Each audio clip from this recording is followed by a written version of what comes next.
নতুন বিচারক উপস্থিত সিরিয়ার আলেপ্পোতে। লোকেরা সকালবেলা একটা বুড়িমাকে ধরে নিয়ে আসছে, বৃদ্ধা নারী ধরে নিয়ে আসার পরে বুড়িমা, বিচারক বলল তোমরা কেন বৃদ্ধা নারীকে ধরে নিয়ে আসছো? লোকেরা বলল বিচারক তিনি চুরি করেছেন। তো বিচারক চিন্তা করলেন একটা বৃদ্ধা নারী চুরি করলো, কারণটা কি? আমাদের দেশে পুলিশ আদালতে মামলা হইলে বিসমিল্লাহ আগে উকিল ডাকে। উকিলকে বলে কোন সিস্টেমে মামলা দিলে মামলা জটিল হবে। মামলা দেওয়ার সময় কিছু সত্য দেয়, কিছু মিথ্যা দেয়, আবার সাক্ষী থাকে অনেক সাক্ষী, বেশি সাক্ষী মিথ্যাবাদী।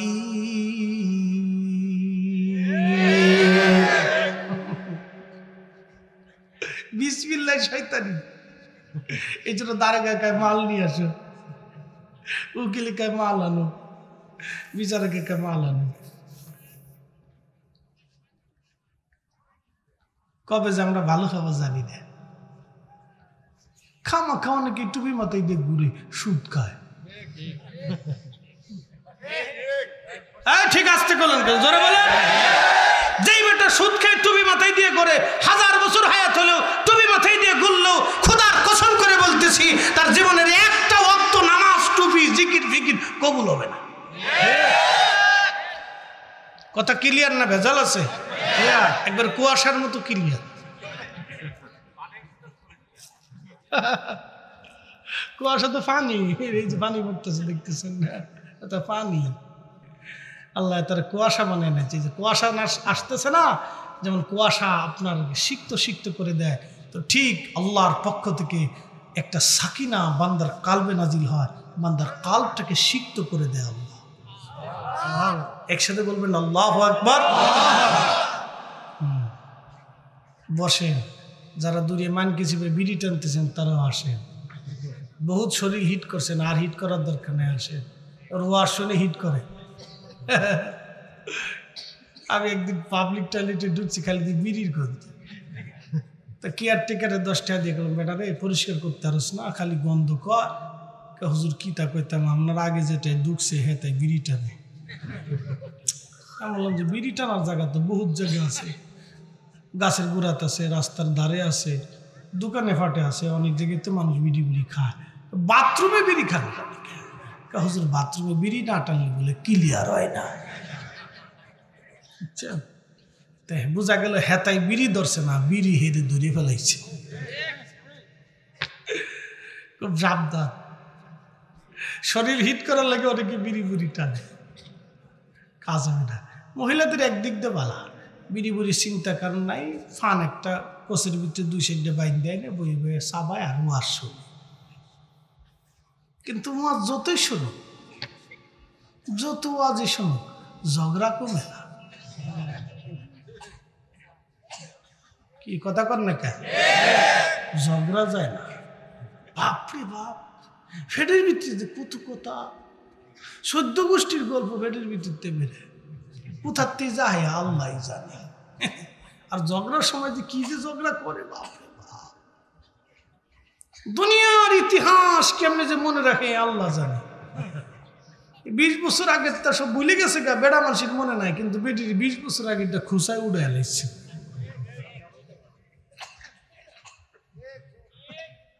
যতই শুনুন ঝগড়া কমে না। আল্লাহ কি যে এক জাতি আমরা লাগে ফেসাই দিচ্ছে আল্লাহ। লইলে গুরু, লইলে গুরু, কি কথা কর না কা, লইলে গুরু, ঘুরতে থাও ঘুরতে থাও, এটি সারা চলতে আর তা না। রান্না বান্না করে কোনো পুরুষ খাইতে পারে না। কেউ যদি আমি জীবনে বিয়ে করতাম, আমি মনে করি হেতে পাগল, এটা আদা পাগল। বউ সারা জীবন চলে না, বেডিরা হেতা জানে যে আমরা সারা চলতে পারতো না, এর লেগে হেতারা বাস কেঞ্চি চাপ দিয়ে ধরে হেঁটে যাই বা এই সুযোগ নাই।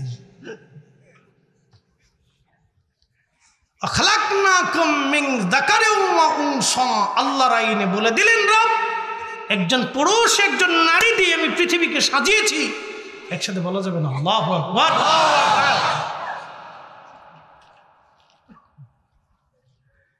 সিনিয়র আলেপ্পোতে নতুন বিচারক জিজ্ঞেস করলেন, বুড়িমা চুরি করলা কারণ কি? বুড়িমা ডাক দিয়ে বললেন, বিচারক চুরি করেছে আমি। হ্যাঁ সত্য। তুমি কেন চুরি করলো? বুড়িমা বলো। বৃদ্ধকালে বুড়ি যে কেঁদে দিয়ে বলল, বিচারক আমার ঘরের মধ্যে 3টা এতিম নাতি সন্তান আছে। আমার ছেলের বউ 2 জন মারা গিয়েছে। 3টা এতিম নাতি বাচ্চা আমার ফ্যামিলিতে। আমি বৃদ্ধা নারী। আজকে 7 দিন হলো এতিম বাচ্চাদের মুখে কোনো রুটি, কোনো খেজুর, কোনো পানিও আমি দিতে পারি নাই। ক্ষুধার যন্ত্রণায় আমি বাচ্চাদের মুখের দিকে তাকাইতে না পেরে রুটির দোকানে রুটি চুরি করতে আমি বাধ্য হয়েছি। বিচারক আমি চোর। আল্লাহর আইনে তুমি আমারে ফয়সালা করে দাও। ক্ষুধার আইনে তুমি ফয়সালা করো, আমি চোর। বিচারকের আর বুঝতে বাকি নেই। বিচারক চুপ হয়ে গেলেন।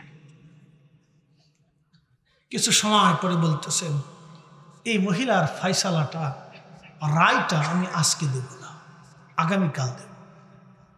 তবে আগামীকাল নগর প্রধান যিনি ডিসি তাকে থাকতে হবে, এসপি পুলিশ প্রধান তাকেও থাকতে হবে, খাদ্য অধিদপ্তরের যিনি প্রধান আছেন তাকেও থাকতে হবে, এবং শহরের ধনী ধনী ব্যক্তিরাও উপস্থিত থাকতে হবে। সবার সামনে আগামীকাল ফজরের পরে আমি রায় দেব। চলে গেলেন সবাই। পরের দিন ফজরের নামাজের পরে সব উপস্থিত, কারণ বিচারক রায় দিয়েছেন আসতেই হবে। বিচারক উপস্থিত, সবার সামনে বললেন, দেখেন বুড়ি চুরি করেছেন, রুটির দোকানে হাতে নাতে ধরা পড়েছে। আল্লাহর আইনে বিধান ছিল হাত কেটে দেওয়া। আমি বিচারক তার স্বাস্থ্যর দিকে তাকাইয়া, বৃদ্ধতার দিকে তাকাইয়া এবং অকপটে চুরি স্বীকার করার জন্য আমি হাত কাটার বিষয়টাকে মওকুফ করে দিলাম। এই বুড়ির জন্য আমি 100টা বেত্রাঘাত ধার্য করলাম এবং 100 রৌপ্য দিনার আমি জরিমানা ধরলাম।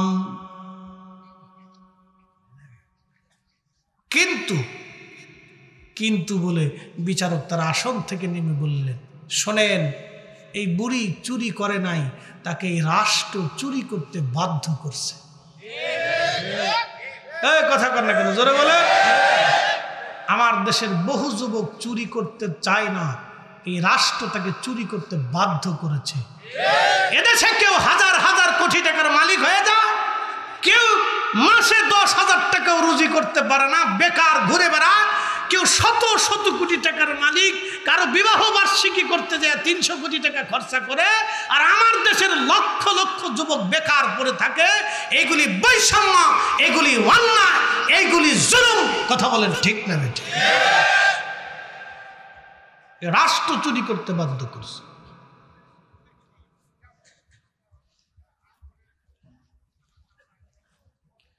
বিচারক ডাক দিয়ে বললেন, এই রাষ্ট্র তাকে চুরি করতে বাধ্য করেছে কারণ বুড়ি এতিম 3টা সন্তান লালন পালন করে আজকে 7 দিন তার ঘরের মধ্যে খাবার নাই। এই খেলাফতের দায়িত্ব ছিল এই বুড়ির বাড়ি খাবার পৌঁছানো, কিন্তু খলিফা হারুন রশিদ ব্যর্থ হয়েছে। অতএব খলিফার জন্য আমি 20টা বেতের বাড়ি নির্ধারণ করলাম। খলিফার হাতের মধ্যে 20টা বেতের বাড়ি মারতে হবে, কারণ খলিফা হারুন রশিদ কেন এই বুড়ির বাড়ি খাবার পৌঁছাই নাই। যদি বুড়ির বাড়ি খাবার পৌঁছাইতো তাহলে আজকে বুড়ি চুরি করত না। কথা কন না কেন? বুঝে যান। দেখেন সেদিনের রাষ্ট্র ব্যবস্থা কত সুন্দর ছিল, সেদিনে মুসলমান কত চমৎকার মুসলমান ছিল। তো খালি আউলা জাউলা, খালি আউলা জাউলা। তেলের গাড়ি তেলে চলে,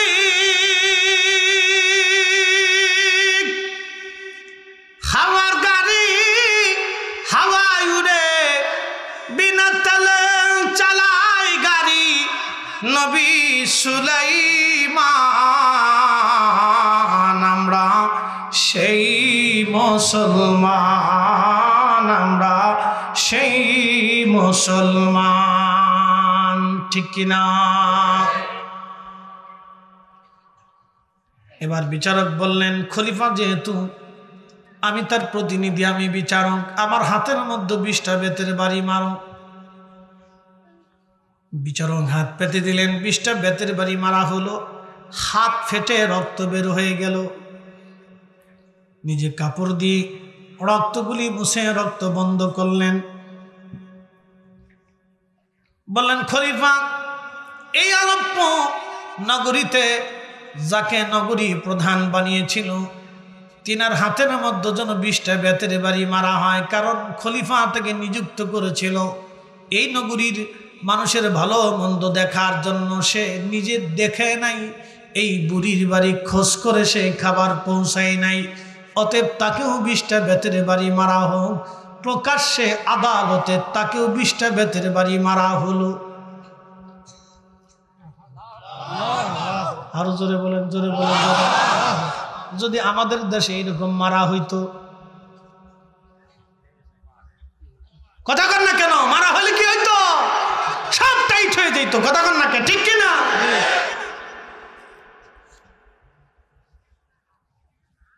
এই আমাদের দেশের কৃষক ডিসি অফিসে গেলে কোনো মূল্যায়ন করে? 4 পয়সা মূল্য দেয়। কিন্তু এই কৃষক এদেশের সর্বশ্রেষ্ঠ সন্তান আমি মনে করি। এই বেটা ধান না লাগালেও ডিসির কপালে ভাত জুটত না। এই বেটা মরিচ খেতে কাজ না করলে মরিচ জুটত না। এই বেটা সারাদিন রাত পরিশ্রম করে নিজের সৌন্দর্য চেহারাকে পুড়িয়ে ঘামকে, মাথার ঘামকে পায়ে ফেলে দিয়ে তারপরে পরিশ্রম করে এই ফসলগুলি শহরে পাঠা। অথচ এই কৃষক DC office, SP office, TN office, সরকারি অফিস, সচিবালয় কোথাও গেলে তার 4 পয়সা মূল্য দেন, একটা চেয়ারও দেয় না। এটা অফিসে গেলে মানুষই মনে করে না। অথচ বড় বড় সুদখোর, ঘুষখোর, চোর, সিটার, বাটপার সব তাদেরকে সার সার সার সার করিয়া অফিসে একবারে জান শেষ করে ফেলতেছে। কি কথা কন না কেন? যারা বলে উচিত কথার দেশে ভাত নাই, সত্য কথা তিতা। এই জন্য কবি লিখেছিলেন, সব সাধকের বড় সাধক আমার দেশের চাষা। ও ভাই, আমার দেশের চাষা। আমাদের এই ওয়াজ তো তারা শুনে না। আমাদের ওয়াজ শুনে মধ্যবিত্ত গরিব শ্রেণীর মানুষেরা। আমাদের ওয়াজ ডিসি, এসপি, ওসি, এই টিওনো, এই বড় বড় সচিব ও সরকারি অফিসার, আমলা, চামলা, কামলা, এরা আমরা ওয়াজ শুনে না। এরা জুমার দিন মসজিদে আহে পরে যায় আগে। এরা জুমার মসজিদে হুজুরের ওয়াজ শুনে না, কারণ জানে হুজুর বাস দেয়, বাস। কি কথা কথা কি দেয়? সত্য আসার পরে মিথ্যা পলায়ন করছে, সত্যের বিজয় হয়েছে, মিথ্যা পরাজিত হয়েছে। একসাথে বলবেন আল্লাহু আকবার। মিথ্যা কি হয়েছে? সত্যের কি হয়েছে?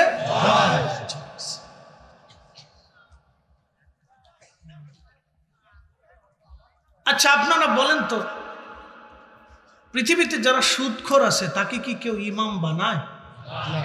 বানায় না। পৃথিবীতে যে ঘুষখোর আছে তাকে কি কেউ ইমাম বানায়? বানায় না।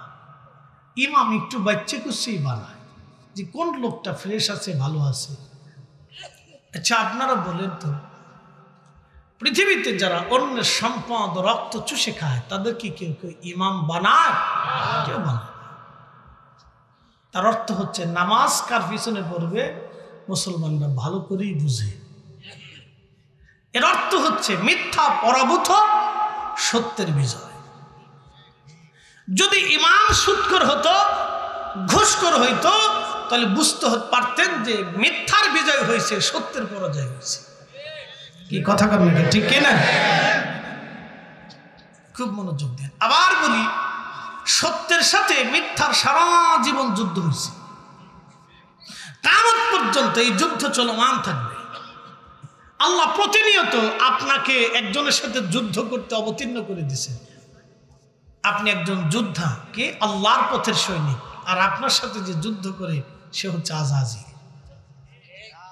ইন্নাহু লাকুম আদুউম মুবিন, আল্লাহ বলছেন সে তোমার প্রকাশ্য দুশমন, সে তোমার সাথে প্রতিনিয়ত যুদ্ধ করে।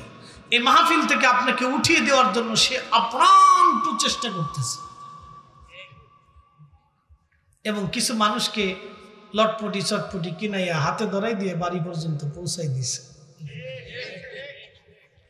কি কথা দেখেন, কিছু মানুষের লটপটি চটপটি ধরাই দিয়ে বাড়ি পর্যন্ত পৌঁছাই দিছে, তুমি বাজ্যে ঘুমাও।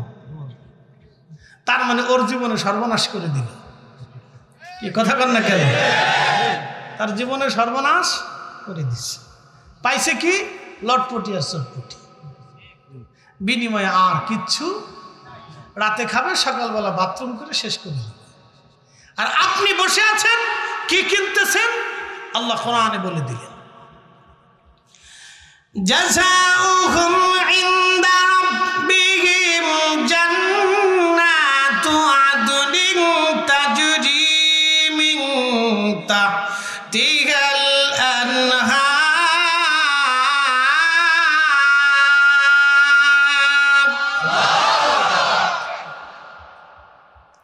আল্লাহ আপনাকে একটা জান্নাত দিবে। আচ্ছা বলেন তো, একটা আম গাছ থেকে 50 বছর আম কে দেয়? এই যে আপনাদের এই বিলের নাম কি? চলন, কি বিল? চলন বিল, বাংলাদেশের খ্যাতি সম্পন্ন বিল। সবাই 100%-এর 90%ই চলন বিল সম্পর্কে অভিজ্ঞতা আছে। লেখাপড়া যারা করে মোটামুটি বই খাতাতে এই বিলের কথা লেখা আছে। তো চলন বিলে প্রত্যেক বছরে হাজার হাজার মন মাছ উৎপাদন হয়। এই মাছের এই খাবারটা দিয়ে কি বাংলাদেশ সরকার কি কোনো বাজেট টাজেট আছে? আপনাদের নাটোর বগুড়াবাসীর বাজেট টাজেট কি কিছু চলন বিলের জন্য আছে? নাই। একটা মাছের ডিম থেকে যেই রব লক্ষ লক্ষ মাছ দেয়, সেই রব কি আজকের মাহফিলে বসে থাকার জন্য আপনাকে জান্নাত দেবে না? আল্লাহর ওয়াদার কি কোনো খেলাপ আছে? না। জাযাউহুম ইনদা রাব্বিহিম জান্নাতু আদনিন তাজরি মিন তাহতিহাল আনহার।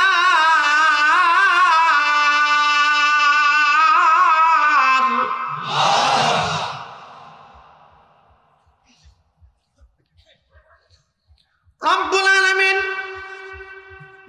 কুরআনুল কারীমের ভিতর আমার রব আমার আল্লাহ জানাই দিলেন, বান্দা তোমার জন্য একটা জান্নাত বানাইছি। জান্নাতের নিচ দিয়ে নহর প্রবাহিত হবে, একটা মধুর নহর, দুধের নহর, শরবত পানির নহর হবে। ও বান্দারে, কতদিন তুমি জান্নাতে থাকবা? পৃথিবীতে তোমারে মাত্র 60 বছর, 50, 70 বছর হায়াত দিছি।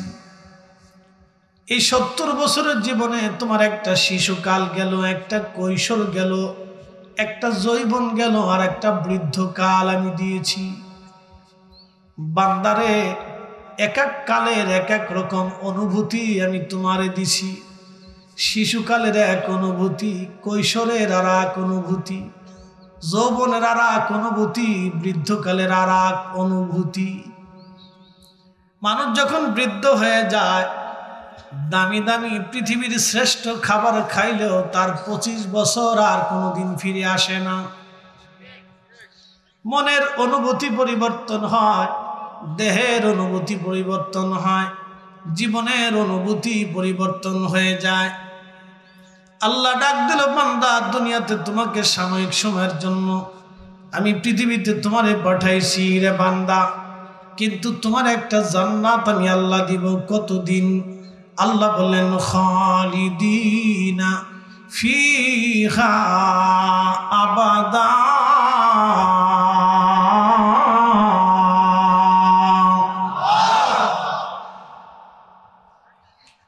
এমন একটা জান্নাত তোমারে দেব রে বান্দা, যে জান্নাত শুরু হবে তোমার জীবনে আর কোনো দিন শেষ হবে না রে বান্দা।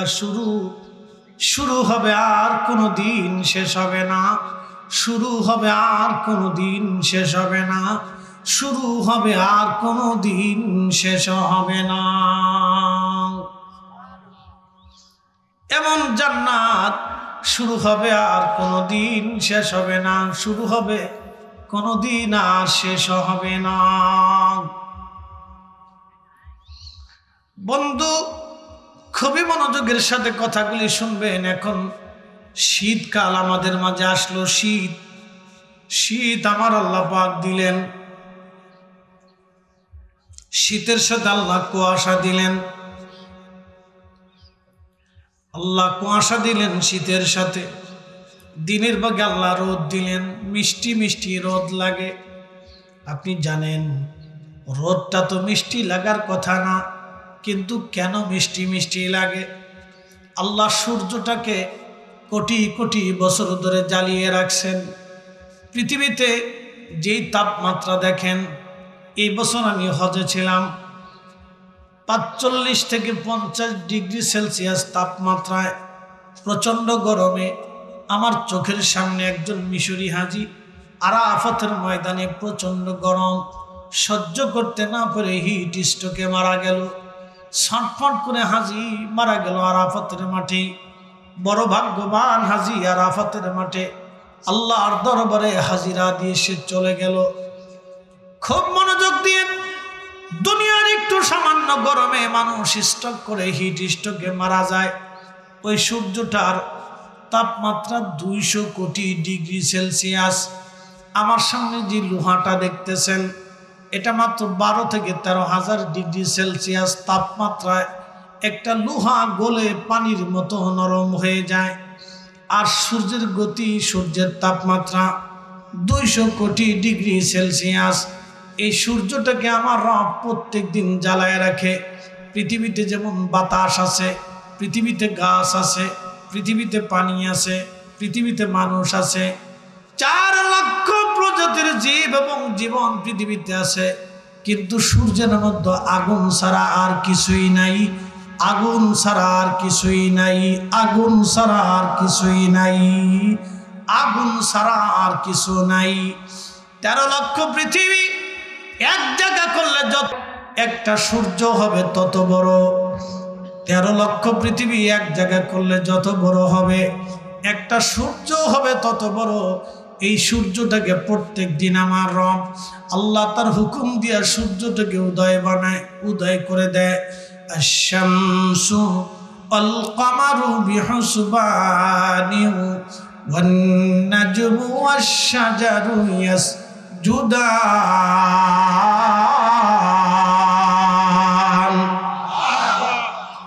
কখনো তোমাকে যদি ভুলি,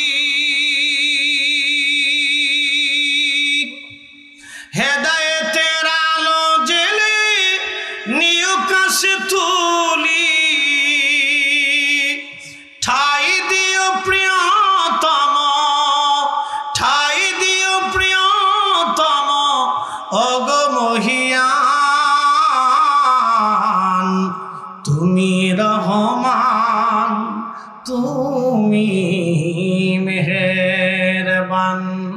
অন্ধ গাহে না শুধু তোমার গুণগান, অন্ধ গাহে না শুধু তোমার গুণগান, বুঝে না তবু শান, তুমি রহমান, তুমি মেহেরবান। আল্লাহুম্মা সাল্লি আলা, আহা মাশাআল্লাহ, আল্লাহু ওয়া আলা আলি সাইয়্যিদিনা।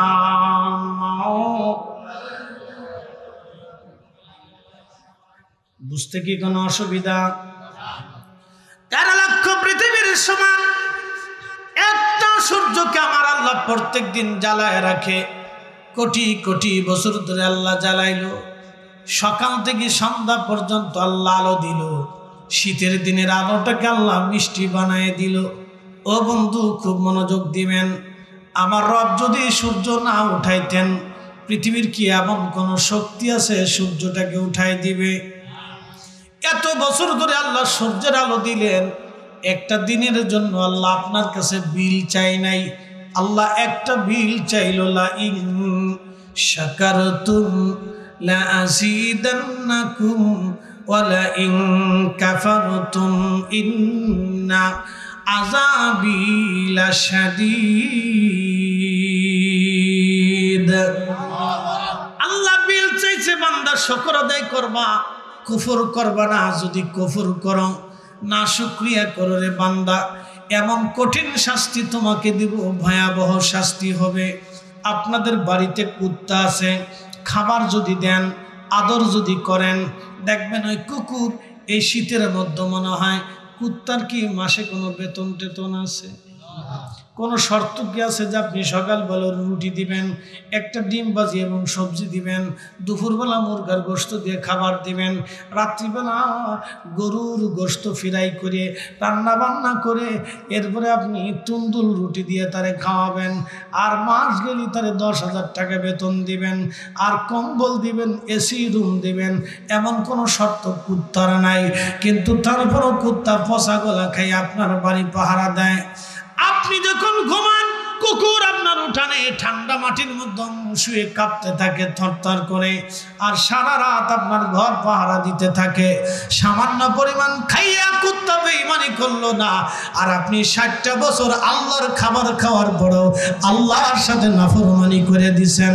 আপনি এখনো মুসলমান হতে পারি নাই। কথা বলেন না কেন?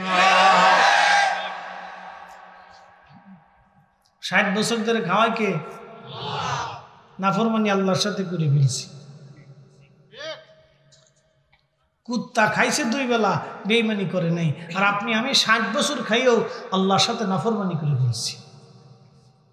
বুঝে তারপরে বাড়ি যাবে।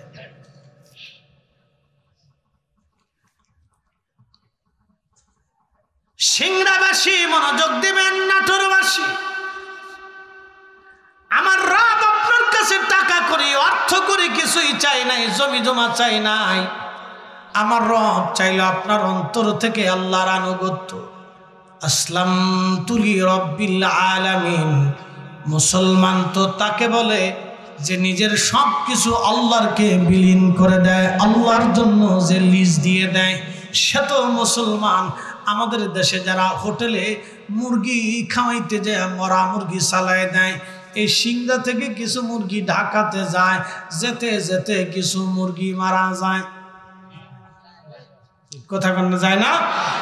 এই কাউরান বাজারে মুরগি যাওয়ার পরে এই মরা মুরগি কম দামে বিক্রি হয়। এই মরা মুরগি হোটেল আলারা কিনে কিনে নিয়া মরা মুরগি মানুষের সাপ্লাই দিয়ে খাওয়ায় দেয়। আচ্ছা আপনি বলেন, যেই হোটেলের মালিক মরা মুরগি পাবলিকের খাওয়াইলো টাকার বিনিময়ে, সে কি মানুষ?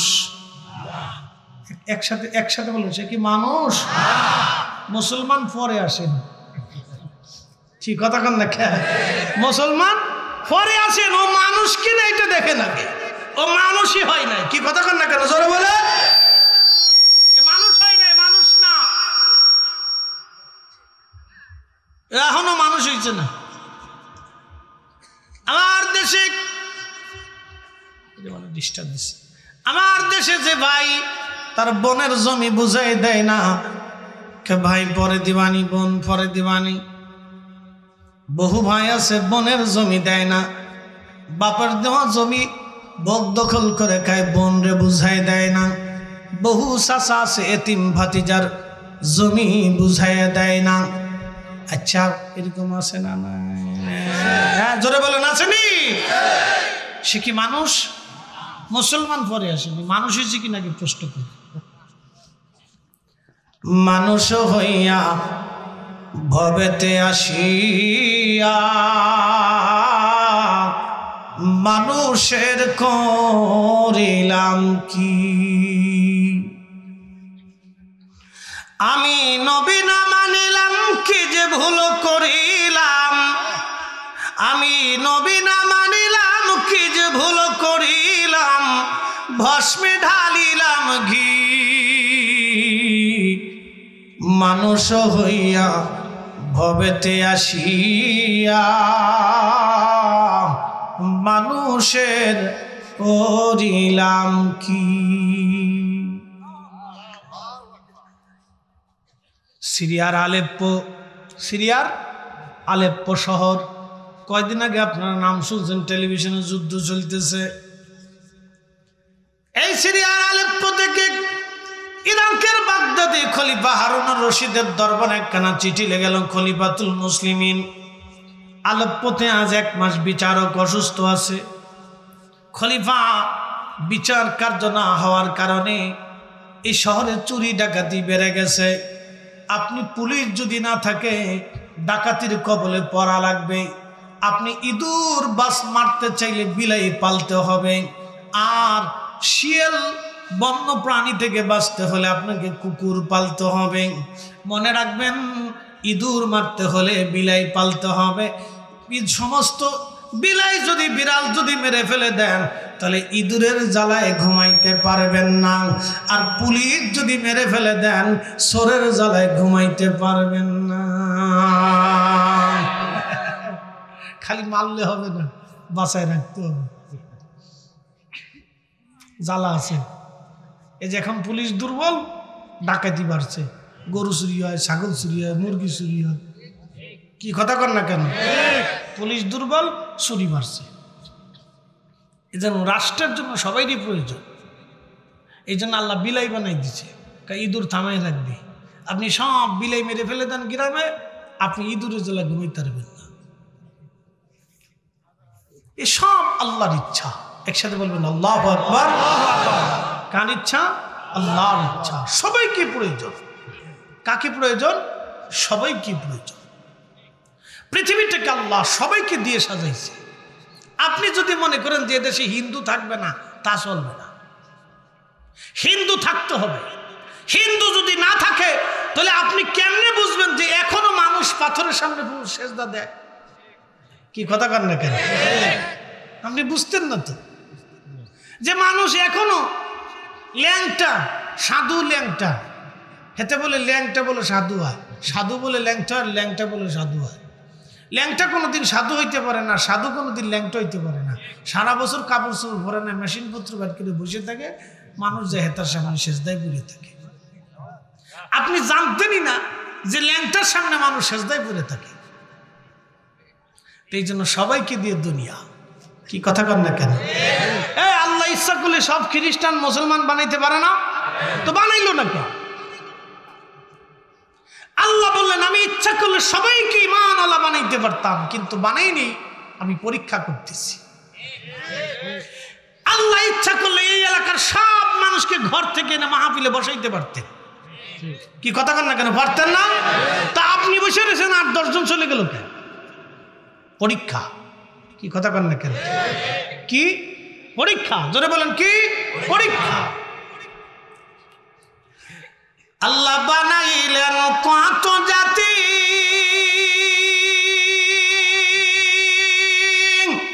হইল না তার প্রেম প্রীতি,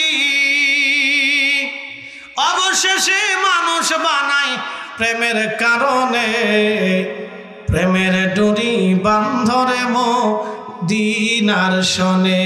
হায়রে প্রেমের ডুরি বান্ধরে মদিনার শনে। মানুষ বানাইছে আল্লাহ প্রেমের কারণে, প্রেমের ডুরি বান্ধরে মদিনার শনে। লা ইলাহা, জোরে লা ইলাহা, হক লা ইলাহা, লা ইলাহা। সিরিয়ার আলেপ্পো শহর থেকে চিঠি গেল, খলিফা আপনি বিচারক পাঠিয়ে দেন। বিচারক নাই। 1 মাস হলো শহরে চুরি ডাকাতি বেড়ে গেছে। বিচার কার্য না হওয়ার কারণে শহরের নিরাপত্তা ব্যবস্থা দুর্বল হয়ে গেছে। খলিফা চিঠি লিখে পাঠাইয়ে বললেন আগামী 7 দিনের মধ্যে নতুন বিচারক সিরিয়ার আলেপ্পোতে পৌঁছায় যাবে ইরাকের বাগদাদ থেকে। তখন বাগদাদ ছিল মুসলিম মিল্লাতের রাজধানী। মনোযোগ দিবেন, খলিফা আব্বাসীয় হারুনুর রশিদ ওই চিঠি পাঠানোর পরে 7 দিনের মধ্যে নতুন বিচারক আলেপ্পো সিরিয়াতে পৌঁছায় গেল। সকালবেলা ফজরের নামাজের পর থেকে বিচারকরা তখন বিচার বসত। এখন তো যেই সময় যে মন চায় সে সেই সময় আসে, মন না চাইলে হইয়া থাকে, মন চাইলে বিচারে বসে, না চাইলে শুয়ে থাকে। এখনকার বিচার তো চোখ টিভি দেওয়া বিচার আর টেবিলের নিচ দেওয়া মাল নেওয়া বিচার। যে যত বেশি পয়সা মারতে পারবে তার তত তাড়াতাড়ি বিচার পাবে। পয়সা না মারলে গরিব মানুষের কপালে বিচার নাই। কথা কন না কেন? কিয়ামতের আলামত। কথা কন না কেন? কিসের আলামত? কিয়ামতের আলামত চলতেছে।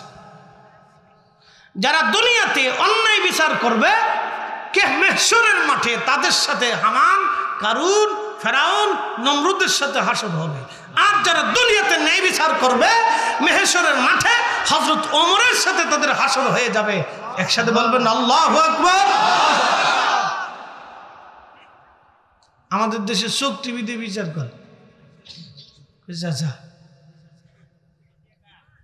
আবার মানকে চিপে যায়, আপনারা বসেন আমরা আসতেছি। আমরা আসি করে কোনার ভিতরে যায় গোল মিটিং করে, হ্যাঁ তার প্রভাবশালী লোক, হ্যাঁ তার চাচায় অমুক, বাতিজা তমুক, এই এসপি সাহেব ফোন দিছে, ওই ডিসি ফোন দিছে, ওই এমপি ফোন দিছে, ও অমুকে ফোন দিছিল, তার একটু সারখার করে সিস্টেম করে দিয়ে দেন। আরেকজনের মেয়ে দর্শন করছে, অসুবিধা নেই, 5 লাখ টাকা দিয়ে দেন। তার ইজ্জতের দাম 5 লাখ টাকা। কুকুর কোথাকার, জানোয়ার কোথাকার, এরা মানুষের চাইতে নিকৃষ্ট, কুকুরের চাইতে নিকৃষ্ট। কিয়ামতের ময়দানে আল্লাহর আদালতে প্রত্যেকটা বিচারককে আল্লাহর আদালতে তো দাঁড়াইতেই হবে। ওই দিন ওর 14 গোষ্ঠীও আল্লাহর আদালত থেকে নিষ্কৃতি দিতে পারবে না। কথা কন না কেন? দেশে, আমার দেশে এরকম বহু অন্যায় বিচার হয়।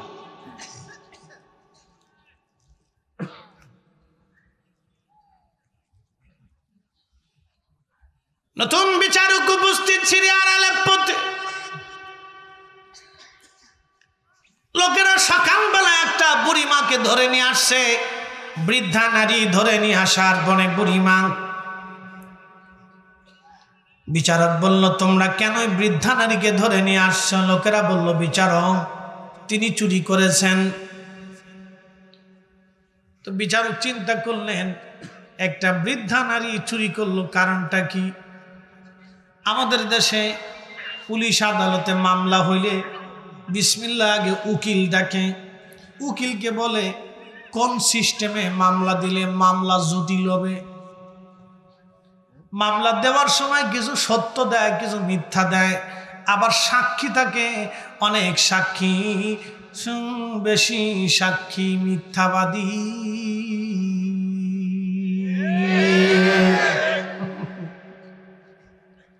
বিসমিল্লাহ শয়তানি। এই জন্য দারোগা কায় মাল নিয়ে আসো, উকিল কায় মাল আনো, বিচারকে কায় মাল আনো। কবে যে আমরা ভালো খাবার জানি না, খামা খাওয়া নাকি টুপি মাথায় দিয়ে ঘুরে সুদ খায়। ঠিক আসতে করলেন জোরে বলে। যেই বেটা সুদ খায় টুপি মাথায় দিয়ে করে 1000 বছর হায়াত হলেও টুপি মাথায় দিয়ে ঘুরলেও খোদার কসম করে বলতেছি তার জীবনের একটা ওয়াক্ত নামাজ, টুপি, জিকির ফিকির কবুল হবে না। কথা ক্লিয়ার না ভেজাল আছে? একবার কুয়াশার মতো ক্লিয়ার। কুয়াশা তো পানি, এই যে পানি পড়তেছে দেখতেছেন না, এটা পানি। আল্লাহ তার কুয়াশা বানিয়ে নিয়েছে। যে কুয়াশা আসতেছে না, যেমন কুয়াশা আপনার সিক্ত করে দেয়, তো ঠিক আল্লাহর পক্ষ থেকে একটা সাকিনা বান্দার কালবে নাজিল হয়, বান্দার কালবটাকে সিক্ত করে দেয় আল্লাহ। একসাথে বলবেন আল্লাহু আকবার। বসেন, যারা দূরে মানকে চিপে বিড়ি টানতেছেন তারাও আসেন। বহুত শরীর হিট করছেন, আর হিট করার দরকার নেই, আসেন। ওর ওয়াজ শুনে হিট করে। আমি একদিন পাবলিক টয়লেটে ঢুকছি, খালি বিড়ির গন্ধ। তা কেয়ারটেকারে 10 টাকা দিয়ে গেলাম, বেটা রে পরিষ্কার করতে পারস না, খালি গন্ধ কর। হুজুর কি তা কইতাম, আপনার আগে যেটাই ঢুকছে হ্যাঁ তাই বিড়ি টানে। আমি বললাম যে বিড়ি টানার জায়গা তো বহুত জায়গা আছে, গাছের গোড়াত আছে, রাস্তার ধারে আছে, দোকানে ফাটে আছে, অনেক জায়গায় তো মানুষ বিড়ি বিড়ি খায়। বাথরুমে বিড়ি খান হুজুর, বাথরুমে বিড়ি না টানলে বলে ক্লিয়ার হয় না।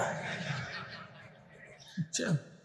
তাই বোঝা গেল হেতাই বিড়ি ধরছে না, বিড়ি হেরে ধরে ফেলাইছে।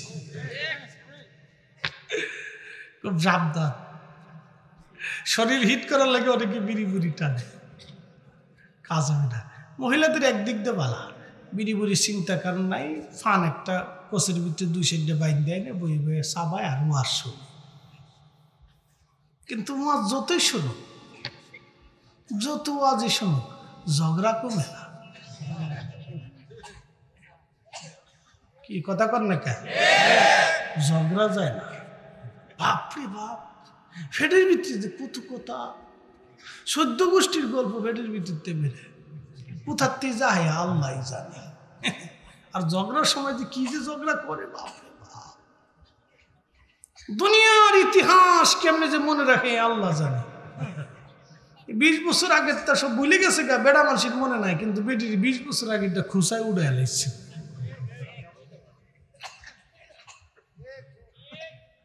যতই শুনুক ঝগড়া কমে না। আল্লাহ কি যে এক জাতি আপনার লাগে ফেসাই দিচ্ছে আল্লাহ। লইল গুরু, লইল গুরু, কি কথা কর না কা, লয়ে লয়ে গুরু, ঘুরতে থাও ঘুরতে থাও। এটি সারা চলতে পারতা না, রান্না বান্না করে কোনো পুরুষ খাইতে পারে না। কেউ যদি আমি জীবনে বিয়ে করতাম না, আমি মনে করি হেতে পাগল, এটা আদা পাগল। বউ সারা জীবন চলে না, বেডিরে হেতা জানে যে আমরা সারা চলতে পারতো না, এর লেগে হেতারা বাস কেঞ্চি চাপ দিয়ে ধরে হেঁকায় যাই বা এই সুযোগ নাই।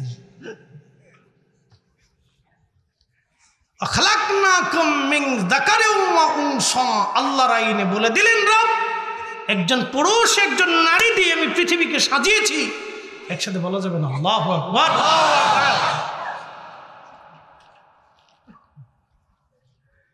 সিনিয়র আলম পথে নতুন বিচারক জিজ্ঞেস করলেন, বুড়িমা চুরি করলা কারণ কি? বুড়িমা ডাক দে বললেন, বিচারক চুরি করেছে আমি। হ্যাঁ সত্য। তুমি কেন চুরি করলো? বুড়িমা বলো। বৃদ্ধকালে বুড়ি কেঁদে দিয়ে বলল, বিচারক আমার ঘরের মধ্যে 3টা এতিম নাতি সন্তান আছে। আমার ছেলের বউ 2 জন মারা গিয়েছে। 3টা এতিম নাতি বাচ্চা আমার ফ্যামিলিতে। আমি বৃদ্ধা নারী।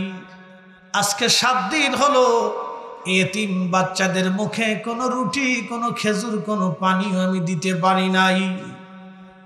ক্ষুধার যন্ত্রণায় আমি বাচ্চাদের মুখের দিকে তাকাইতে না পেরে রুটির দোকানে রুটি চুরি করতে আমি বাধ্য হয়েছি। বিচারক আমি চোর। আল্লাহর আইনে তুমি আমারে ফয়সালা করে দাও। ক্ষুধার আইনে তুমি ফয়সালা করো, আমি চোর।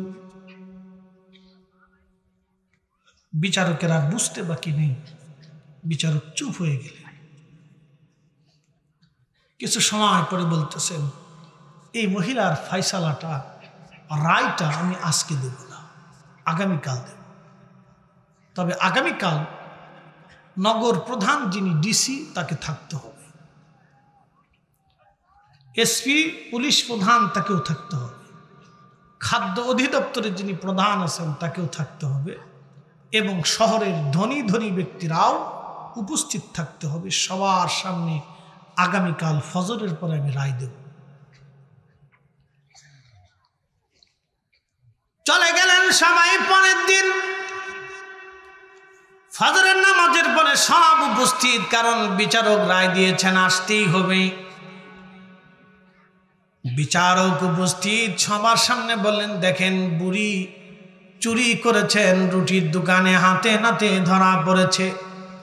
আল্লাহর আইনে বিধান ছিল হাত কেটে দেওয়া, আমি বিচারক তার স্বাস্থ্যর দিকে তাকাইয়া, বৃদ্ধতার দিকে তাকাইয়া এবং অকপটে চুরি স্বীকার করার জন্য আমি হাত কাটার বিষয়টাকে মওকুফ করে দিলাম। এই বুড়ির জন্য আমি 100টা বেত্রাঘাত ধার্য করলাম এবং 100 রৌপ্য দিনার আমি জরিমানা ধরলাম।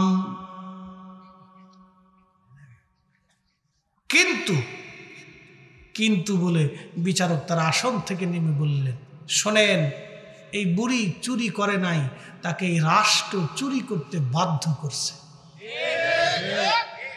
কথা কর না কেন, জোরে বলে। আমার দেশের বহু যুবক চুরি করতে চায় না, এই রাষ্ট্র তাকে চুরি করতে বাধ্য করেছে। এদেশে কেউ হাজার হাজার কোটি টাকার মালিক হয়ে যায়, কেউ মাসে 10,000 টাকাও রুজি করতে পারে না, বেকার ঘুরে বেড়ায়।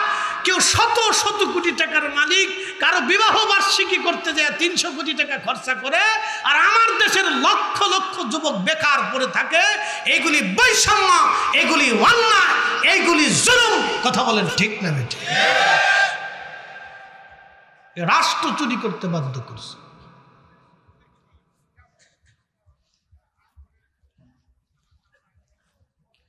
বিচারক ডাক দিয়ে বললেন, এই রাষ্ট্র তাকে চুরি করতে বাধ্য করেছে কারণ বুড়ি এতিম 3টা সন্তান লালন পালন করে আজকে 7 দিন তার ঘরের মধ্যে খাবার নাই। এই খেলাফতের দায়িত্ব ছিল এই বুড়ির বাড়ি খাবার পৌঁছানো, কিন্তু খলিফা হারুন রশিদ ব্যর্থ হয়েছে। অতএব খলিফার জন্য আমি 20টা বেতের বাড়ি নির্ধারণ করলাম। খলিফার হাতের মধ্যে 20টা বেতের বাড়ি মারতে হবে, কারণ খলিফা হারুন রশিদ কেন এই বুড়ির বাড়ি খাবার পৌঁছাই নাই। যদি বুড়ির বাড়ি খাবার পৌঁছাইতো তাহলে আজকে বুড়ি চুরি করত না। কথা কন না কেন? বুঝছে যান?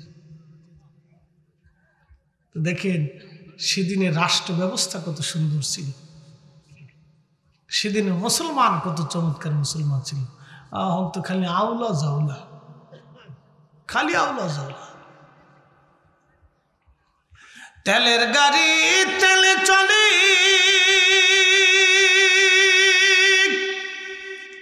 হাওয়ার গাড়ি হাওয়ায় উড়ে, বিনা তেলে চালায় গাড়ি নবী সুলাইমান। আমরা সেই মুসলমান, আমরা সেই মুসলমান, ঠিক কিনা? এবার বিচারক বললেন, খলিফা যেহেতু আমি তার প্রতিনিধি, আমি বিচারক, আমার হাতের মধ্যে 20টা বেতের বাড়ি মারো। বিচারক হাত পেতে দিলেন, 20টা বেতের বাড়ি মারা হলো। হাত ফেটে রক্ত বের হয়ে গেল। নিজে কাপড় দিয়ে রক্তগুলি মুছে রক্ত বন্ধ করলেন। বললেন, খলিফা, এই আলেপ্প নগরীতে যাকে নগরী প্রধান বানিয়েছিল তিনার হাতের মধ্যে যেন 20টা বেতের বাড়ি মারা হয়, কারণ খলিফা তাকে নিযুক্ত করেছিল এই নগরীর মানুষের ভালো মন্দ দেখার জন্য। সে নিজে দেখে নাই, এই বুড়ির বাড়ি খোঁজ করে সে খাবার পৌঁছায় নাই। অতএব তাকেও 20টা বেতের বাড়ি মারা হোক। প্রকাশ্যে আদালতে তাকেও 20টা বেতের বাড়ি মারা হলো। আরো জোরে বলেন, জোরে বলেন। যদি আমাদের দেশে এইরকম মারা হইতো, কথা কন না কেন? মারা হলে কি হইতো? সব টাইট হয়ে যেত। কথা কন না কেন? ঠিক কিনা?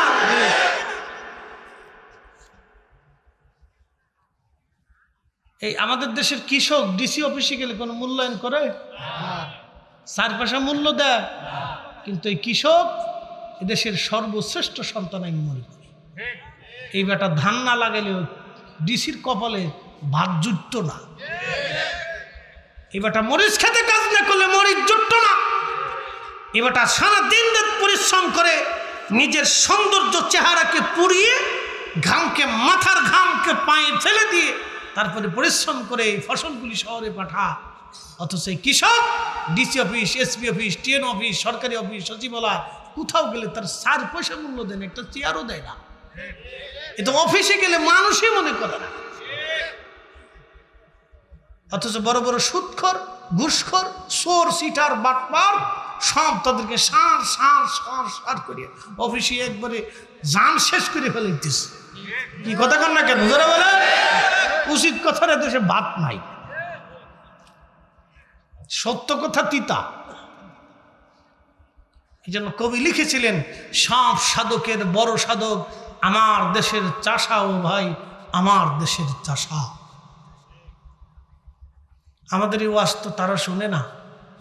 আমাদের ওয়াজ শুনে মধ্যবিত্ত গরিব শ্রেণীর মানুষেরা। আমাদের ওয়াজ ডিসি, এসপি, ওসি, এই টিওনো, এই বড় বড় সচিব ও সরকারি অফিসার, আমলা, চামলা, কামলা, এরা আমরা ওয়াজ শুনে না। এরা জুমার দিন মসজিদে আহে পরে যায় আগে। এরা জুমার মসজিদে হুজুরের ওয়াজ শুনে না, কারণ জানে হুজুর বাস দেয়, বাস। কি কথা কথা কি দেয়? বাস বাস।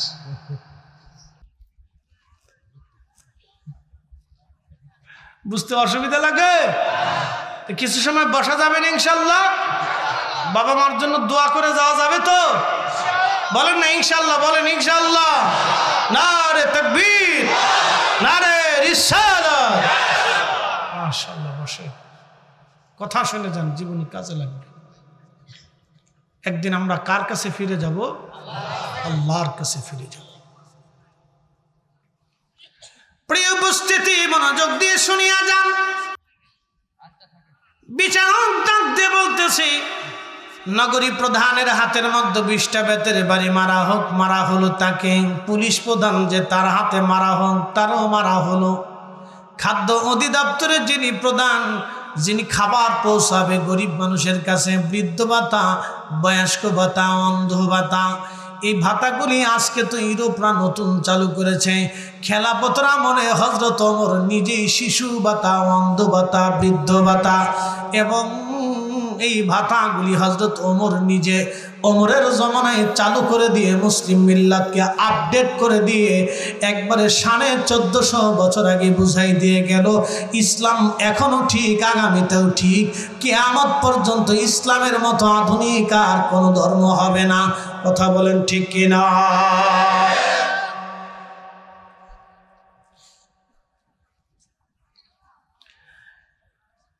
সিংড়াবাসী, নাটোরবাসী শুনিয়া যাবেন। বিচারক এবারে ডাক দিয়ে বললেন, শহরের যারা ধনী ব্যক্তি আছে তাদের হাতের মধ্যে সমান তালে মেরে দাও। কারণ তারা যদি গরিব মানুষের বাড়ি খোঁজ নিয়ে রাত্রিবেলা খাবার খেত, তাহলে এই বুড়িমার চুরি করা লাগতো না, তার এতিম নাতি বাচ্চারা না খেয়ে থাকতো না। তার প্রতিবেশী ধনী ব্যক্তিদের হাতের মধ্যে সমান তালে শটাং শটাং করে এক মানে বেতের বাড়ি সমান তালে মেরে দাও। বিচারকের হুকুমে ধনী ব্যক্তিদের হাতের মধ্যে শটাং শটাং করে একবারে বেতের বাড়ি কায়দা মতো মেরে দেওয়া হলো। তাদের হাত ফেটে ফেটে রক্ত পড়া শুরু হলো। এটার নামই ন্যায় বিচার, এটার নামই ন্যায় বিচার। এরাই কিয়ামতের ময়দানে হযরত ওমরের পিছে পিছে তাদের হাসর নাসর হয়ে যাবে, আর আল্লাহ তাদেরকে আরশে মুআল্লার নিচে জায়গা করে দেবে। একবার জোরে বলা যাবে কি মারহাবা?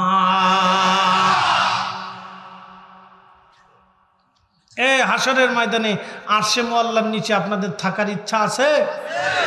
তাহলে কয়টা কাজ করা লাগবে বলে দিয়ে যাচ্ছি। 1 নম্বরে ন্যায় বিচার। 1 নম্বরে কি? জোরে বলেন, 1 নম্বরে কি? ন্যায় বিচার। নিজের ছেলেও যদি অন্যায় করে তো ন্যায় বিচার করে দিবে, শটাং শটাং ন্যায় বিচার করে দিবে, কোনো বাকি চুকি নাই। নিজের মেয়েও যদি অন্যায় করে তো ন্যায় বিচার করে দিবে। ছেলের বেলায় স্বজন প্রীতি দেখাবেন না, নিজের সন্তান আত্মীয়ের বেলায় স্বজন প্রীতি দেখাবেন না। কারণ মেহশরের মাঠে আল্লাহ আপনাকে জবাবদিহিতার আওতায় যখন নিয়ে আসবে, সন্তান ছেলে মেয়ে আপনার 4 পয়সাও কাজে লাগবে না। আপনাকে বুঝতে হবে আল্লাহর আদালত সেই দিন দাঁড়ায় যাবে। মালিক ইয়াউমিদ্দিন, আল্লাহ হবেন সেই দিন বিচার দিনের মালিক।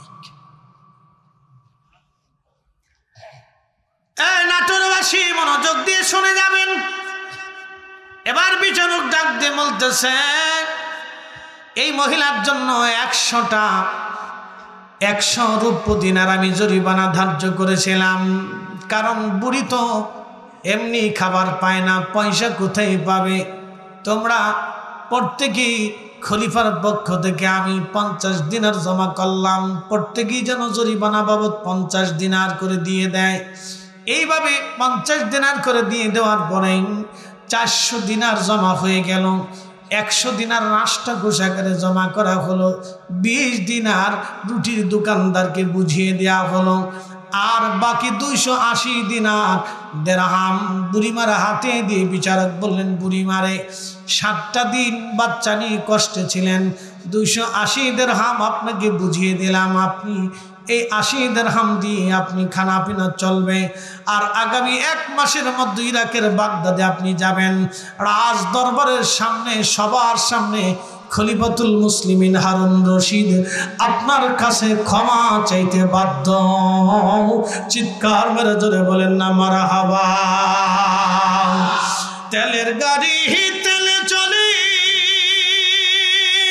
হাওয়ার গাড়ি হাওয়ায় উড়ে, বিনা তেলে চালাই গাড়ি নবী সুলাইমান। আমরা সেই মুসলমান, আমরা সেই মুসলমান। কথা বলেন ঠিক কিনা? আমার দেশের কিছু আলেমদের বিষয় নিয়ে আমার কাছে বড় খারাপ লাগে। আল্লাহ দুনিয়াতে আলেমদেরকে পাঠাইছে ন্যায় বিচার প্রতিষ্ঠিত করার জন্যে, চুরি ডাকাতি রাহাজানি খুন খারাপি বন্ধ করার জন্যে, সুদ ঘুষ অন্যায় জুলুম বন্ধ করার জন্যে আল্লাহ দুনিয়াতে আলেমদেরকে দুনিয়াতে পাঠাইলো। সে আলেমরা এই কাজ না করিয়ে আলেম দুয়া বন্ধ করে, মিলাদ বন্ধ করে, দুরুদ বন্ধ করে। কি কথা বল না কেন? এটা কাজ করবে একটা করে আর একটা। কথা খারাপ কইছি ভাই?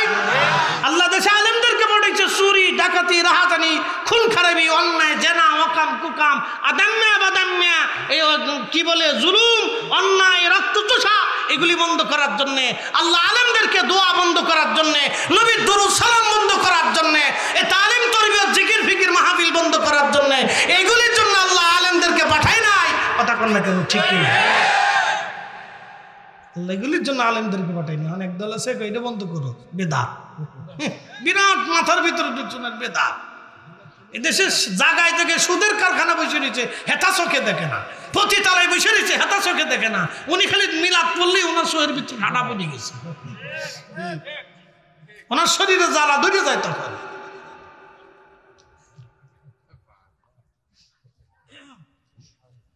সিটারে সিটারে দেশ গেছে ঘুরে ভাই। কষ্ট হচ্ছে আপনাদের? কিছু শোনার দরকার আছে না? আসেন তো ইনশাল্লাহ। চলুক না 2-3-4 ঘন্টা জব। রাত পোহাই যাক আসেন না ফজর পর্যন্ত ইনশাল্লাহ। বলেন ইনশাল্লাহ। থাকা লাগবে না, নেকি হয়ে গেছে। নেকি আপনি উঠে যান কে? মুরব্বী এটা কইলেও জ্বালা। আমরা একটা দেশ রে ভাই, কি দেশের দেশ। আমরা দেশের মানুষ যেভাবে ফেসবুক ইউজ করে, আমার মনে দুনিয়াত কোনো দেশের গুণ করে না। একবারটা মুরব্বী কইল না, কুইতে দিল না, মুইতে দিল, হেতাও ফেসবুকের ভিতরে ঢুই। বাপরে বাপ, বাংলাদেশ কারে কর ওরে পাবলিক এত সময় কেমনে আলাদা যায়। খুব মনোযোগ দিয়ে বাবাজি কিছু কথা আমাদের শোনার দরকার। সারা রাত থাকা লাগবে না, আল্লাহ আপনার নামে নেকি লিখে দিছে, কারণ আপনি আখিরি নবীর উম্মত। আস্তে হয়ে গেছে, জোরে বলেন আল্লাহু আকবার। শারফুল মাকিনা ওয়া শারফুল মাকান, শারফুল মাকানে ওয়া শারফুল মাকিন। কিছু জায়গার কারণে মানুষের দাম বাড়ে, কিছু মানুষের কারণে জায়গার দাম বাড়ে। মদিনার কারণে নবীর দাম বাড়ে নাই গো, নবীর কারণে মদিনার দাম বাড়ছে।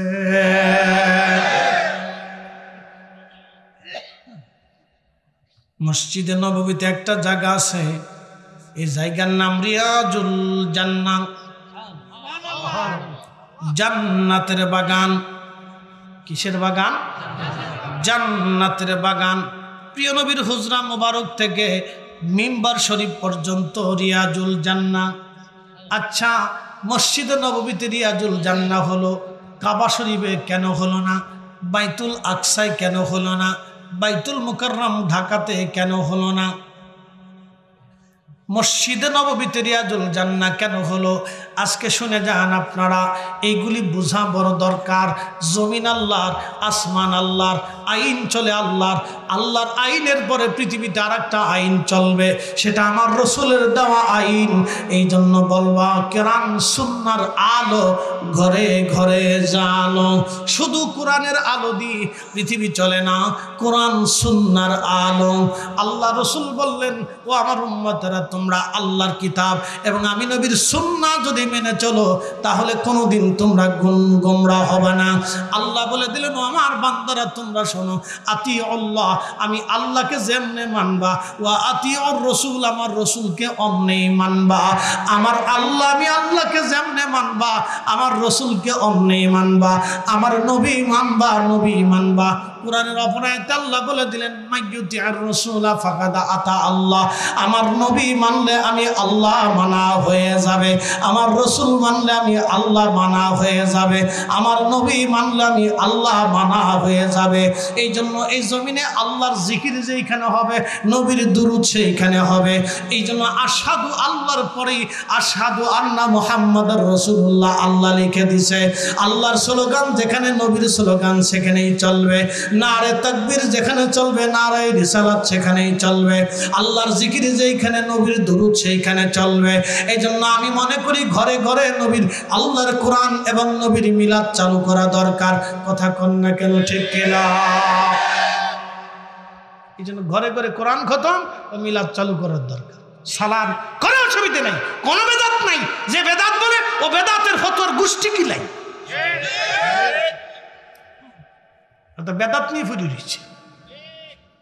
দেশের কত নারী আজকে কোরআন থেকে বিচ্যুত হয়ে গেছে, কত যুবক আজকে কোরআন থেকে বিচ্যুত হয়ে গেছে। আপনি জানেন, এই কোরআনের আওয়াজের কারণে হযরত ওমর রাদিয়াল্লাহু আনহু দিল পরিবর্তন হয়ে গেছে।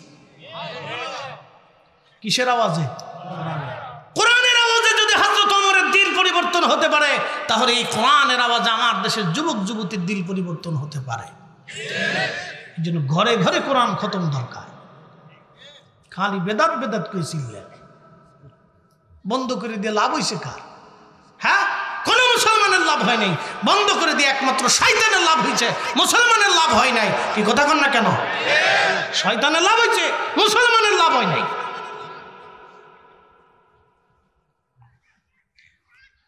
নাটোরবাসী মনোযোগ দিয়ে শুনিয়া যাবেন। আমার রাসূল ওই মসজিদে নববীতে হুজরা শরীফ থেকে মিম্বরে বারবার যাইতেন আসতেন, যাইতেন আসতেন, যাইতেন আসতেন। বারবার আসা যাওয়ার কারণে আমার আল্লাহ ওই জায়গাটাকে বলে দিলেন, হুজুর আপনি বলে দেন এটা রিয়াজুল জান্নাহ, বেহেশতের বাগান। ওইখানে যদি নামাজ পড়েন তাহলে ভাববেন আপনি জান্নাতে নামাজ পড়েছেন, ওইখানে যদি দোয়া করেন তো ভাববেন আপনি জান্নাতে দোয়া করেছেন, ওইখানে যদি বসেন তো জানবেন আপনি বেহেশতের মধ্যে বসে আছেন। একবার জোরে বলা যাবে আল্লাহু আকবার। আচ্ছা বলেন, ওই জায়গাটা রিয়াজুল জান্নাহ হলো কি আমাদের দোয়ায় না নবীর কারণে, রাসূলের কারণে? আপনি সারা রাত থাকা লাগবে না, কিন্তু নেকি হয়ে গেল আমাদের কারণে না, রাসূলের কারণে। যদি আপনি মুসা আলাইহিস সালামের উম্মত হতেন তাহলে এই সুযোগ সুবিধা আপনি পাইতেন না। শুধু আল্লাহ নবীর উম্মত হওয়ার কারণে আল্লাহ আপনাকে সুযোগ দিয়ে দিলেন। প্রত্যেক জুমার নামাজে আপনারা নামাজ পড়ার জন্য যান। নাটোরবাসী, যখন আপনি জুমাতে যাবেন, যাওয়ার সময় আপনি জুমার আজান হলো ইয়া আইয়ুহাল্লাযীনা আমানু ইযা নুদিয়া লিস-সালাতি মিন ইয়াউমিল জুমআহ। ইমানদার, যখন জুমার জন্য আহ্বান করা হয়, নামাজের জন্য ডাকা হয়, তখন তুমি আর বসে থাকবে না। ফাসাউ ইলা যিকরিল্লাহি ওয়া যারুল বাই', বেচা বিক্রি ব্যবসা বাণিজ্য বন্ধ করে দাও, আমি আল্লাহর স্মরণের জন্য তুমি মসজিদে চলে আসো।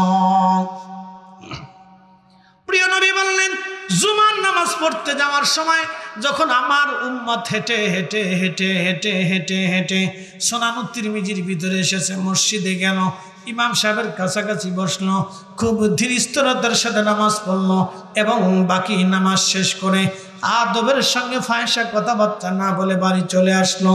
আল্লাহর নবী বললেন, প্রত্যেক কদমে কদমে কদমে কদমে আমার মালিক আমার আল্লাহ তাকে 1 বছরের ইবাদত এবং 1 বছরের নফল রোজা রাখার নেকি আমার আল্লাহ বান্দার আমল নামায় লিখে দেবে। হ্যাঁ না, জোরে জোরে জোরে বলেন আল্লাহু আকবার। প্রত্যেক কদমে কয় বছর? জোরে বলেন কয় বছর? একসাথে বলেন কয় বছর? আপনাদের এখানে অনেকের বাড়ি আছে মসজিদে আসতে 100 কদম আছে না? এরকম মসজিদে হাইটে আসতে কত কদম? 100 কদম। তাহলে 100 কদম হাইটে আসলে কতশো বছরের সওয়াব? 100 বছরের। বাড়ি থেকে মসজিদ থেকে বাড়ি পর্যন্ত যাইতে আরো 100 কদম, তাহলে কতশো বছরের সওয়াব হলো? 200 বছর। কারো যদি 400 কদম হয় তো 400 বছর, কারো যদি 500 কদম হয় তো 500 বছর। আপনি এক জুমাতেই যাবেন আর আসবেন, তাতেই আপনি 500 বছরের সওয়াব।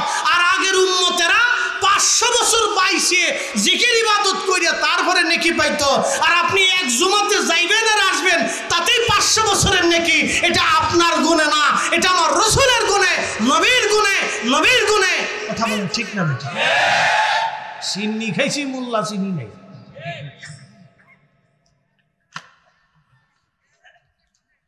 সিন্নি খাইছি, মোল্লা চিনি নাই। হ্যাঁ, তার তাজিম করতে গেলে অনেকে বেদাতের ফতোয়া মারেন। কেন মিয়া? তিনি তো মহা ইজ্জতওয়ালা। ইজ্জতওয়ালাকে ইজ্জত দিতে গেলে ইজ্জতের দলিল লাগে না, সে নিজেই হুজ্জত, নিজেই দলিল। আমার রাসূল তো নিজেই হুজ্জত, নিজেই তো দলিল। কি কথা কন না কেন? নবী তো নিজেই হুজ্জত, নবী তো নিজেই দলিল। তো রাসূলের তাজিমের জন্য আবার দলিল লাগবে কেন? আল্লাহ তারে নিতে নিতে আরশে মুআল্লার এত উপরে নিলেন। সহিহ বুখারীতে হযরত খাদিম রাসূল আনাস বলতেছেন, আমার রাসূলকে নিতে নিতে নিতে নিতে উফুকিল আলা, সর্বোচ্চ দিগন্তে নিতেন। এত উপরে আল্লাহ নিলেন যে আল্লাহ রাসূল বলতেছেন, বিমা লা ইয়ালামুহু ইল্লাল্লাহ, উম্মত ওই সীমানাটা আল্লাহ ছাড়া আর কেউ জানেই না। আসতে হয়ে গেল না? দুরুদ সালাম চলবে? একসাথে বলেন, নাটোরবাসী বলেন চলবে? জিকির চলবে? কোরআন খতম চলবে? বাবা মার জন্য দোয়া চলবে? কবর জিয়ারত চলবে? কারো বেদাতের ফতোয়া এগুলি বন্ধ করা যাবে? বন্ধ করলে শয়তানের লাভ, আর কারো লাভ হবে না। আচ্ছা বলেন তো ভাই, মায়ের একটা রাতের ঋণ আপনি শোধ করতে পারবেন? আহা, একটা রাতের ঋণও শোধ করতে পারবেন? যার স্ত্রী আছে, যার ছোট্ট সন্তান আছে, আপনি ছোট্ট সন্তানের দিকে তাকায় দেখবেন আপনার মা আপনার জন্য এরকম করত। আপনি যেইভাবে আপনার সন্তানকে দেখেন, আপনি একটু তাকায় দেখবেন আপনার আব্বাও আপনার সাথে এরকমই করত। এই জন্য কোরআন আল্লাহ একটা দোয়া শিক্ষা দিলেন, আমার সাথে পড়েন, রব্বিরহামহুমা কামা রব্বায়ানি সগীরা। ওগো মা, তুমি এ ধরনের শ্রেষ্ঠ নিয়ামত, তোমারই পদতলে রয়েছে জান্নাত, তোমারই পদতলে রয়েছে জান্নাত। ওগো মা, তুমি এ ধরনের শ্রেষ্ঠ নিয়ামত,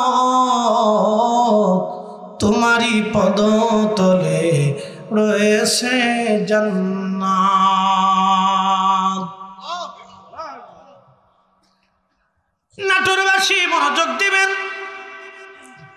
ছোট্ট কালিয়া দোয়ার অর্থ মর্মার্থ আমি আপনাদেরকে শোনাই দিয়ে যাই। আল্লাহ বলেন, বান্দারে তুমি সেইভাবে দোয়া করো। দোয়ার বাক্যগুলি কেমন হবে আল্লাহ নিজে শিখাইলেন। দোয়ার শব্দমালা কেমন হবে আল্লাহ শিখিয়ে দিলেন। রাব্বির হামহুমা কামা রাব্বায়ানি সগীরা। আল্লাহ আমার আব্বা আম্মাকে তুমি সেইভাবেই জান্নাতে লালন পালন করো যেইভাবে আমার বাবা মা রাব্বায়ানি সগীরা ছোট্টকালে আমাকে লালন করত। মা দুলি দুলি দুলি দুলি দুলি দুলি আপনাকে লালন করেছে, পেশাব করেছেন রাতের ভাগে 10টা 12 আপনি মায়ের কোলের মধ্যে পেশাব ছেড়ে দিয়েছে। বন্ধু, পৃথিবীর অন্য কোনো মানুষ হইলে হয়তো আপনাকে লাথি মেরে ফেলে দিত। একজন ব্যক্তি তিনি মা, 10টা বার পেশাব করার পরও মা আপনাকে লাথি মেরে ফেলে দেয় নাই, বিছনা থেকে জুদা করে দেয় নাই। 10টা বারই আপনাকে পরিষ্কার করে মা আবার আপনাকে কোলের মধ্যে নিয়ে চুমা লাগাইছে।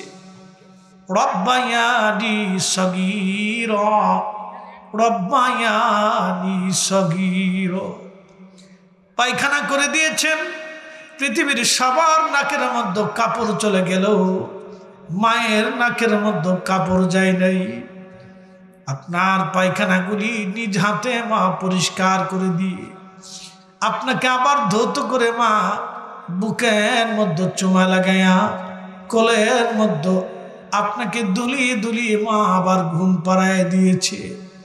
রাব্বায়ানি সগীরা, ছোট্টকালে আপনাকে যেইভাবে লালন পালন করেছে, আপনি কাঁধে করে পিঠে করে বাবার কাঁধে করে ঘুরে বেরিয়েছেন।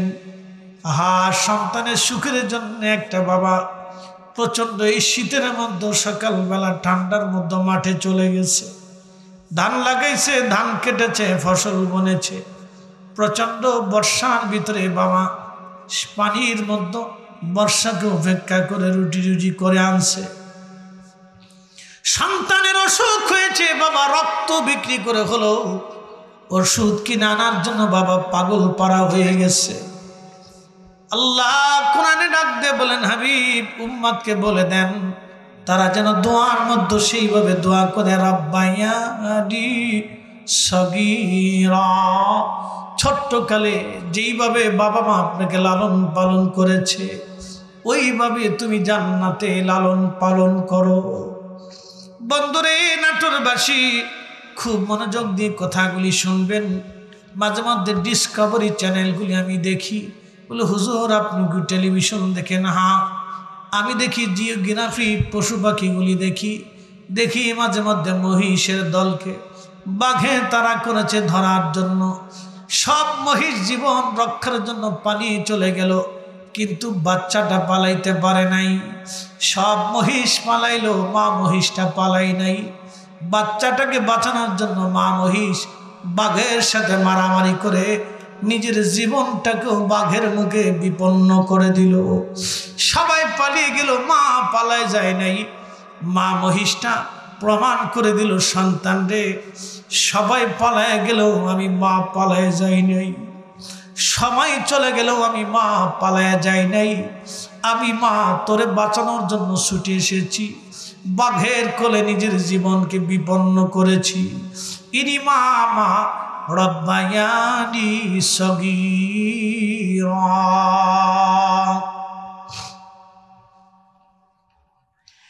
এই মাকে যারা কষ্ট দেয়, এই বাবাকে যারা কষ্ট দেয়, মুসলমান তো পরের কথা, সে মানুষ হইল কিনা আগে চিন্তা করেন। মানুষ হয়েছে কিনা আগে দেখেন, মানুষ হয়েছে কিনা। মানুষ হইয়া ভবেতে আসিয়া মানুষের করিলাম কি। মানুষ হইয়া ভবেতে আসিয়া মানুষের করিলাম কি। ইমাম আবুল ফারাজ ইবনুল জৌজি 900 বছর আগে কিতাবে একটা ঘটনা লেখেন। আল্লামা বড় বুজুর্গ আল্লাহর ওলি ছিলেন মালিক ইবনে দিনার আল ইরাকি। শোনেন, ওলিদেরকে কখনো ছোট করবেন না, কটাক্ষ করবেন না, কারণ ওলিরা যদি না আসতো এই সুমহান কালেমা আপনার আমার নসিব হতো না। এই কথা কন না কেন, জোরে বলেন। আল্লাহর ওলিরা নিঃস্বার্থভাবে জমিনে খেদমত করে গেছে। আউলিয়া کرام নিঃস্বার্থভাবে জমিনে কালেমার খেদমত করে গেছে। তারা না আসলে এই সুন্দর শাশ্বত বাণী আজান মসজিদ নামাজ আপনি পেতেন না। তারা আসছে, বিদায় পাইছে। বিশ্ববিখ্যাত আল্লাহর ওলি মালিক ইবনে দিনার হজ শেষ করার পরে ইস্তেখারা করে আল্লাহর দরবারে বলেন, রাব্বি এবছর কারে হজে মাফ করছো, কারে মাফ করো না একটু বলো। আল্লাহ জানাইলেন, বন্ধু সবাইরে মাফ করছি, কিন্তু একজনকে মাফ করি নাই।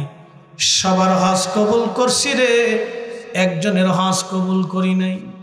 বলে আল্লাহ শেখে, বলে তার নাম মোহাম্মদ ইবনে হারুন সমরকন্দি। বর্তমান আফগানিস্তানের পার্শ্ববর্তী একটা দেশ আছে উজবেকিস্তানের সমরখন্দে তার বাড়ি, নাম মোহাম্মদ ইবনে হারুন সমরকন্দি।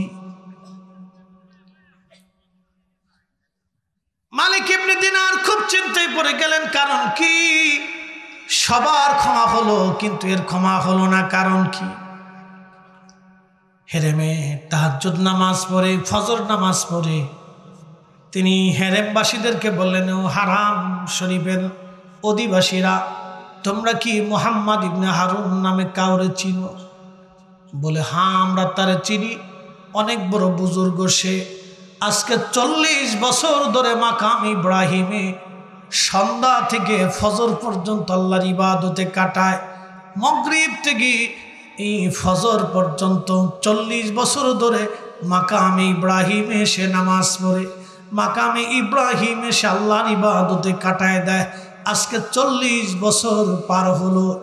আর দিনের ভাগে মক্কার বিরান ভূমিতে একটা গাছ আছে, এই গাছের নিচে ছায়ায় দানে ইবাদত করে। 40 বছর ধরে সে রোজা রাখে। এই আল্লাহর হারাম দিন ব্যতীত কখনো সে রোজা ছেড়ে দেয় না। সে অনেক বড় বুজুর্গ। মালিক ইবনে দিনার আরো চিন্তায় পড়ে গেলেন। 40 বছর ধরে মাকাম ইব্রাহিমে নামাজ পড়ে, সেই লোকের ক্ষমা হলো না, তাহলে এই লোকটার সাথে দেখা করার দরকার। সিংড়ার মুসলমান, ভালো করে শুনে যাবেন, আমরা যা আছি তাহাই যথেষ্ট। শত শত মুর্দাদের মাটির উপরে তাহার চাইতে অধিক ভালো। যদিও কোমরে আমার পীর মুর্শিদ বলতেন, বাবা হাজার হাজার মুর্দাদের মাটির উপরে থাকলে 4 পয়সা মূল্য নাই, দিল জিন্দা করে কবরে গেলেই চলবে। আরে কারামত আলী জন পড়ি দিল জিন্দা করে গেছেন বিদা এখনো তার সিলসিলা আছে। আবু বকর সিদ্দিক ফুরফুরাবি দিল জিন্দা করে গেছে বিদা এখনো সিলসিলা আছে। শাহ সুফি ফতেহানি রসুলের নামা দিল জিন্দা করে গেছে বিদা এখনো তার তরিকা পৃথিবীতে আছে। মুজাদ্দিদ আল ফেসানি দিল জিন্দা করে গেছে বিদা এখনো মাসলাক পৃথিবীতে আছে। শাহজালাল ইয়ামানি মুজাররিদি দিল জিন্দা করে কবরে গেছে বিদা এখনো মুসলমান তার কথা মনে করে। আল্লাহর ওলিরা দিল জিন্দা করে কবরে গেছে বিদা কোটি কোটি মানুষ তাদের জন্য এখনো দোয়া করে। কথা বলে ঠিক না বেঠে?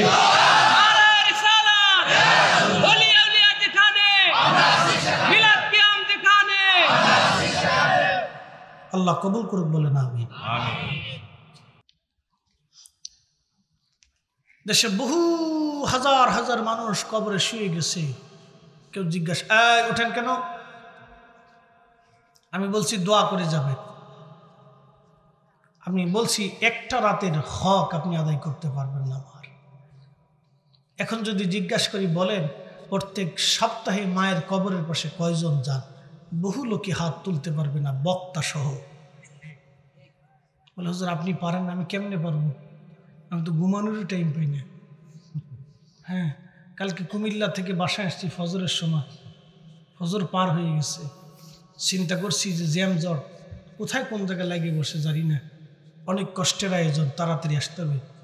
ঘুম অর্ধেক হয়, অর্ধেক হয় না, অর্ধেক হয়, অর্ধেক হয় না। 10:30টার সময় উঠে গোসল টোসল করে সবাই গাড়ি গুড়ি রেডি করে সবাই আরও যারা আছে আমার সহযোগী সবাই রেডি করে বের হয়ে দ্রুত গতিতে চলে আসছি। আমার পরে 1 ঘন্টা পরে যারা আসছে সব বক্তা আজকে জ্যামে করে রয়েছে। যদি 1টা ঘন্টা পরে আমি বের হই তাহলে আজকে আপনাদের প্রোগ্রামে আসার সুযোগ দিতে। আল্লাহর অনেক বড় দয়া। এই জন্য আমি সবসময় প্রোগ্রামে চিন্তা করি আগেই চলে যাই, এটা আমার আদত। 1টা ঘন্টা পরে বের হলে আর সম্ভব ছিল না। তো মনোযোগ দেন। তো হাজিরি, ওই মা আপনার দোয়ার অপেক্ষা একটু বসে আছে কবরে। ও দাদা দাদি দোয়ার জন্য একটু বসে আছে। বাপ, শীতে কষ্ট হবে আপনার জানি, শীত বাড়তেছে, আজকে শীত কম এটা বলা ঠিক না, আজকে ভিজা শীত পড়তেছে।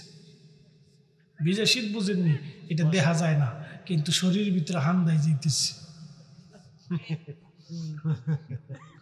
এটা দেখা যায় না কিন্তু শরীরের ভিতরে হান্দায় যেতেছে। এটার নাম দিয়েছি ভিজা শীত। কিছু মানুষ আছে দেখবেন ভিজা শয়তান, ভিজা শয়তান আছে না, ভিজা বিড়াল চিনছেন নি? ভিজা বিড়াল হ্যাঁ তা কিচ্ছু বুঝে না কিন্তু দেখবেন যে খুব শয়তানের শয়তান। কি কথা কন না কেন, আছে না ভিজা শয়তান, ভিজা শয়তান। উঠবেন না, একটু বসেন। আমি জানি কষ্ট হবে বাপ, এই যে আপনি বসে আছেন না, এটা আল্লাহর সাথে আপনার প্রেম হচ্ছে। আপনি আল্লাহকে দেখতেছেন না কিন্তু আল্লাহ আপনার উপরে খুশি হয়ে যাচ্ছে, আপনার গুনাহকে মাফ করতেছে। আল্লাহর কসম করে বলি, কোরআন শরীফ সাক্ষী, আল্লাহ মাফ করছে, রাসূলের হাদিস সাক্ষী। এই মজলিসগুলিতে দেখে সুনানুন নাসাইতে হাদিস আছে, নবী সাহাবীরা এরকম জামাতের সাথে বসে রয়েছেন। নবীজি জিজ্ঞেস করলেন, মা জালাসনাকুম, তোমরা বসছো কেন? ইয়া রাসূলুল্লাহ নাদউল্লাহি ওয়া নাহমাদুহু, আমরা আল্লাহর জিকিরে এবং আল্লাহর গুণকীর্তনে বসে রয়েছি, জিকির করতেছি, আল্লাহর হামদ করতেছি। বলে কেন? আলামা হাদানা লিদীনিহি, আল্লাহ আমাদেরকে দিন দিছেন, কোরআন দিছেন। ওয়া মান্না আলাইনা বিকা, আপনি নবীকে আল্লাহ আমাদেরকে দিছেন, সেই জন্য আল্লাহ শুকরিয়া করতেছি। এটাকেই বলে মিলাদুন নবী। এটাকে কি বলে? মিলাদুন নবী। বলে কেন? আমরা নবী পাইয়া আল্লাহর জিকিরের মাহফিল সাজাই। কথা কন না কেন, ঠিক কিনা ভাই? কি পাইয়া? যারা বলেন ভাই কি পাইয়া? নবী পাইয়া। নবী পাইয়া আমাদের আর কোনো উদ্দেশ্য থাকে না। কোনো উদ্দেশ্য থাকে? ডোন্ট মাইন্ড, আমাদের দেশে অনেকে মাহফিল করে রাজনীতির উদ্দেশ্যে। মিলাদুন নবীর একমাত্র মাহফিল হয় রাসূলের উদ্দেশ্যে। কি কথা কন না কেন, যারা বলেন নবীর উদ্দেশ্য ছাড়া এখানে আর কোনো উদ্দেশ্য নাই। তবে এটাকে যারা ছোট করে দেখে, আমি মনে করি তার অসুস্থতা আছে, এর বেমারিতে ধরছে, রোগে ধরছে, এটা পাবনায় নিয়ে ডাক্তার দেখাইতে।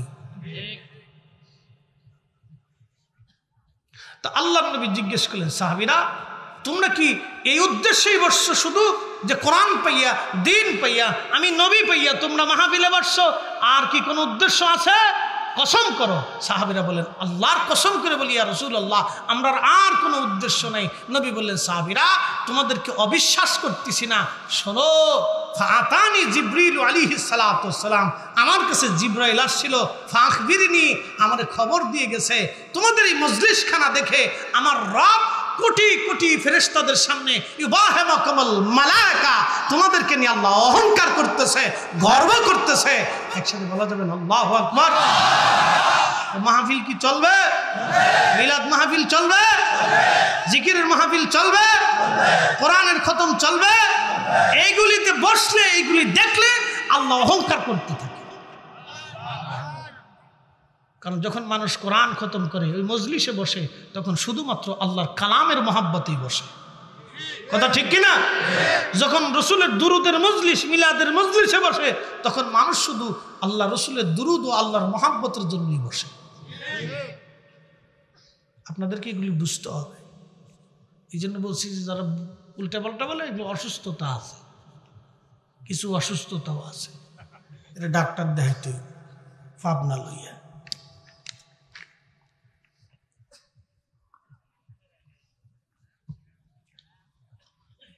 খুশি হয় কে? একসাথে বলেন, কে হয়? বেজার হয় কে? শয়তান। তো আমরা হেতারই বেজার করব, ঠিক আছে না নি? বসে ওয়াজ জন্য কোথায় রাখছিলাম?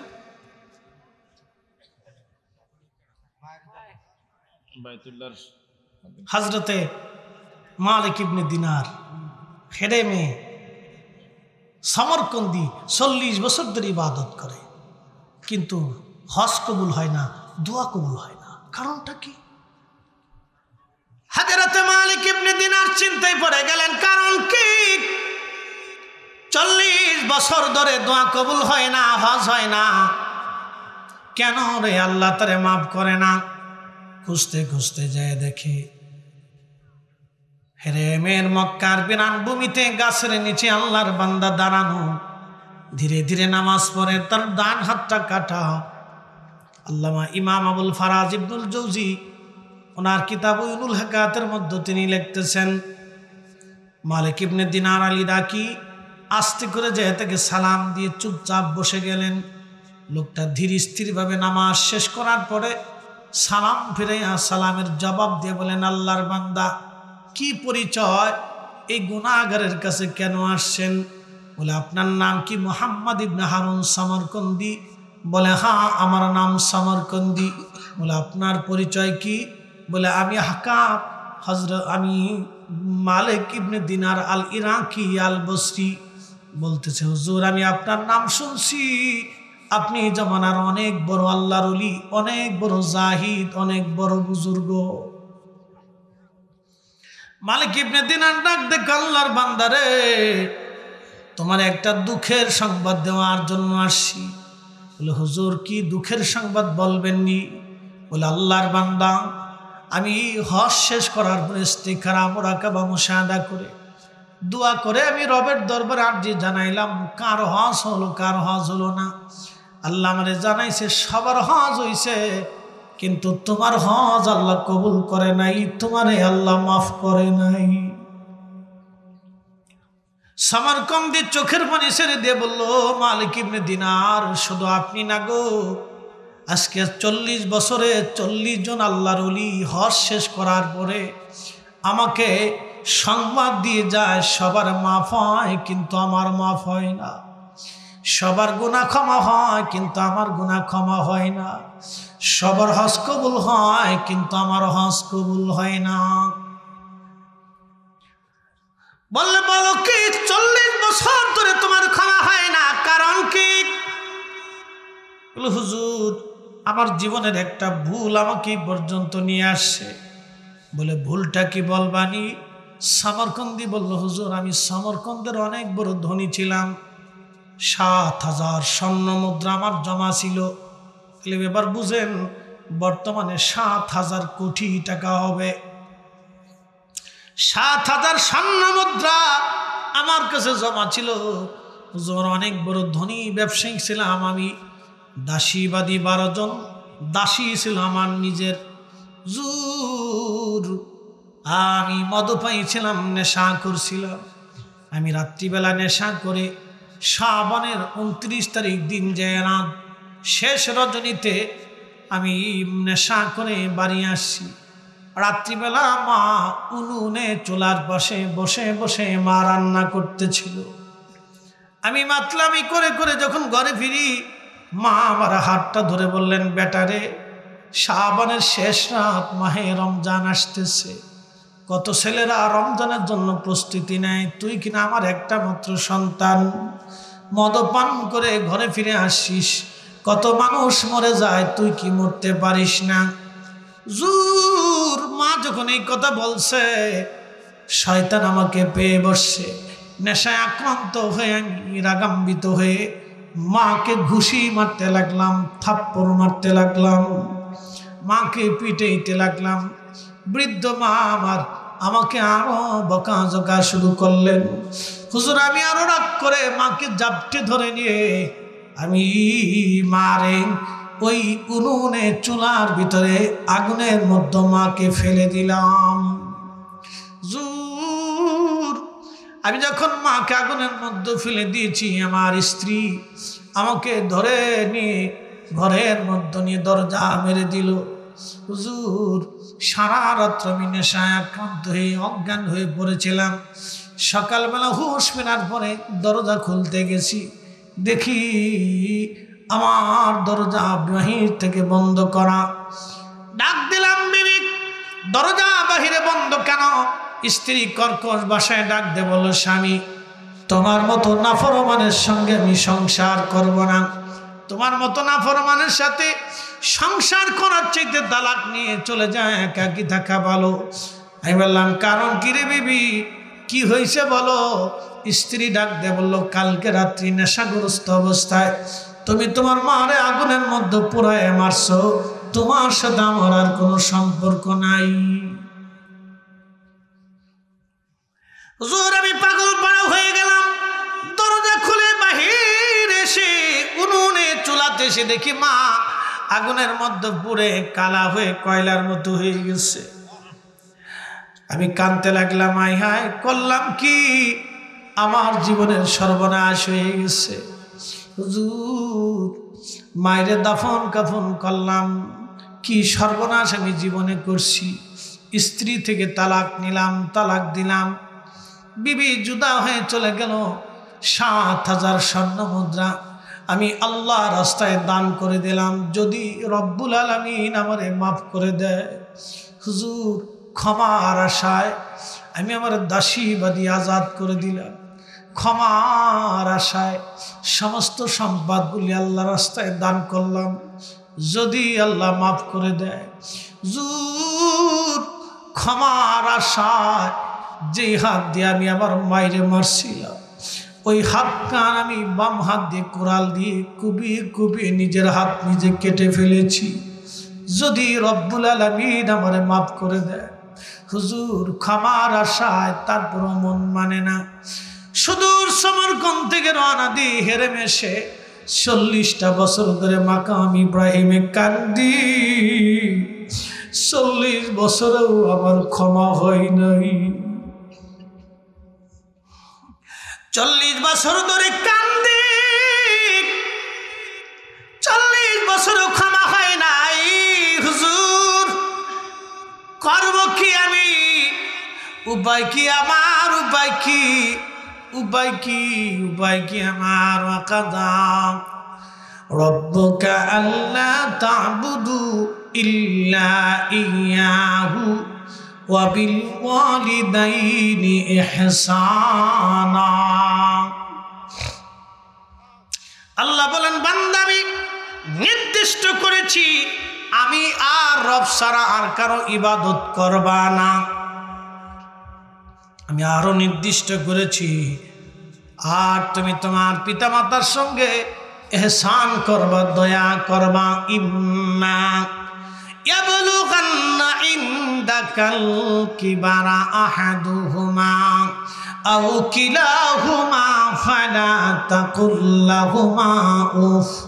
তুমি তোমার পিতামাতা বৃদ্ধ যদি হয়ে যায়, বয়স্ক হয়ে গেলে এমন আচরণ তুমি করবা যেন তোমার আচরণে তোমার বাবা মা উহু শব্দটা পর্যন্ত করে না বসে। একবার জোরে বলা যাবে কি মারহাবা? কখনো তোমাকে যদি ভুলি, হেদায়েতের আলো জেনে নিও কাছে তুলি, ঠাই দিও প্রিয়তম অগমহিয়ান, তুমি রহমান, তুমি মেহেরবান। অন্ধ গাহে না শুধু তোমারি গুণগান, বুঝে না বুঝে না তবু শান, তুমি রহমান, তুমি মেহেরবান। বলে, হুজুর ক্ষমা কেমনে পাবো? মালিক ইবনে দিনার কেঁদে দিয়ে বলেন, আল্লাহর বান্দা, দুনিয়াতে আগুন লাগে, আগুন থেকে পালাচ্ছ, কে তোমাকে মাফ করবে বলো? এত বড় অপরাধের কি ক্ষমা হয়নি? এই কথা বলে মালিক ইবনে দিনার চলে গেলেন। ইমাম আবুল ফারাজ ইবনুল জৌজি লিখতেছেন, তখনই সমরকন্দি আল্লাহর দরবারে হাত বাড়ায় বলেন, রাব্বি আল্লাহ, হে বিপদ অপসরণকারী, মুসিবত দূর করনেওয়ালা, তুমি ছাড়া আমার তো আর কোনো রব নাই। আমার এমন ভিখারি বানাইছো, তোমার দরজা ছাড়া আর হাত তোলার মতো কোনো দরজা আর অবশিষ্ট নাই। আল্লাহ, তোমার দরজা থেকে যদি অধমকে তাড়ায় দাও, এই নাফরমান কোন দরজায় হাত বাড়াবে গো আল্লাহ? আল্লাহ, শুনছি তুমি ক্ষমা করতে ভালোবাসো। রব্বুল আলামিন, একটা ভুলের জন্য আমি 40টা বছর ধরে মাপ চাইতেছি। আল্লাহ, 40 বছরের ইবাদত নিয়ে তোমার দরবারে হাত বাড়াইছি। আল্লাহ, তোমার বান্দারে মাহরুম করো না।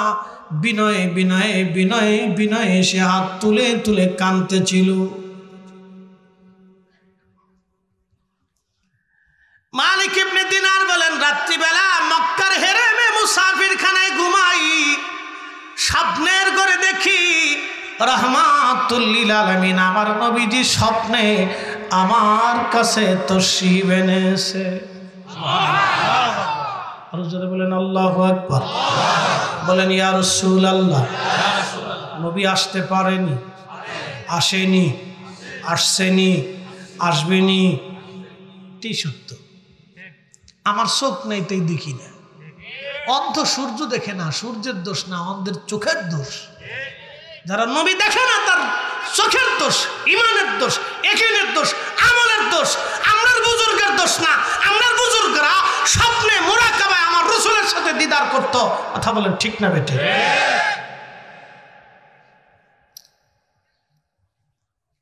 আহা, খুব মনোযোগ দিয়ে সহিহ বুখারীতে কিতাবুর রিজ্জাতে নবী বলেছেন, মান রাআনি ফিল মানামি ফাকাদ রাআল হক।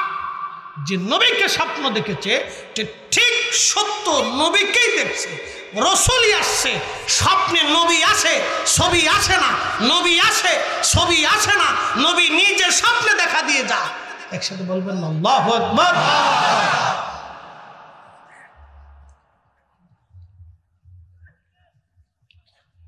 তো মনোযোগ দিয়ে অনেক কথা। সমরকন্দি ব্যাপারে রাসূল করিম স্বপ্নে এসে বলেন, মালিক, ইয়া রাসূলুল্লাহ, গোলামের ঘরে প্রিয় নবী বললেন, তোমাকে সমরকন্দিকে খোদার রহমত থেকে মাহরুম করতে কে অনুমতি দিছে? তুমি কেন বলছো আল্লাহ তাকে মাফ করবে না? বলো। আল্লাহ কি এই কথা বলেছে? লা তাকনাতু মির রাহমাতিল্লাহ। রব বলেছে আমার রহমত থেকে নিরাশ হইও না। একসাথে বলা যাবে না আল্লাহু আকবার। তো মালিক বলছে রহমত থেকে নিরাশ হইও না। এই জন্যই তো আমরা বাবা মার জন্য দোয়ার ইন্তজাম করে দোয়া করি। কথা কন না কেন? ঠিক কিনা? আমার রব বলছে মাহরুম হবে না, রহমত থেকে নিরাশ হবে না। এই জন্য আমরা নিরাশ না হয়ে আশার আলো নিয়ে আমরা উলামা ইকরাম ডেকে, তলবে ইলম ডেকে, এলাকাবাসীদেরকে ডেকে এনে দোয়া দুরূদ করিয়া আল্লাহর দরবারে হাত তুলেই আমরা ক্ষমা চাইতে থাকি। আমরা আল্লাহ থেকে নিরাশ হই নাই। যারা দোয়া মানো না, তোমরা আল্লাহ থেকে নিরাশ হইছ। আমরা আল্লাহ থেকে নিরাশ হই নাই বিধায় আমরা বারবার হাত তুলি, বারবার হাত তুলি, বারবার হাত তুলি।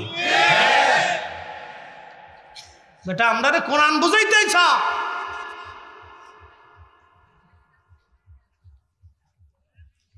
নাফরমানে দেশ ভরে গেছে। আজারিয়া বাজারে যে কত বের হয়েছে আল্লাহ জানে। নাটোরের মুসলমান মনোযোগ দিয়ে শুনিয়া যাবেন। আল্লাহর হাবিব ডাক দেয়, মালিক, কেন তুমি তাকে মাহরুম হতে বলেছ? বলো।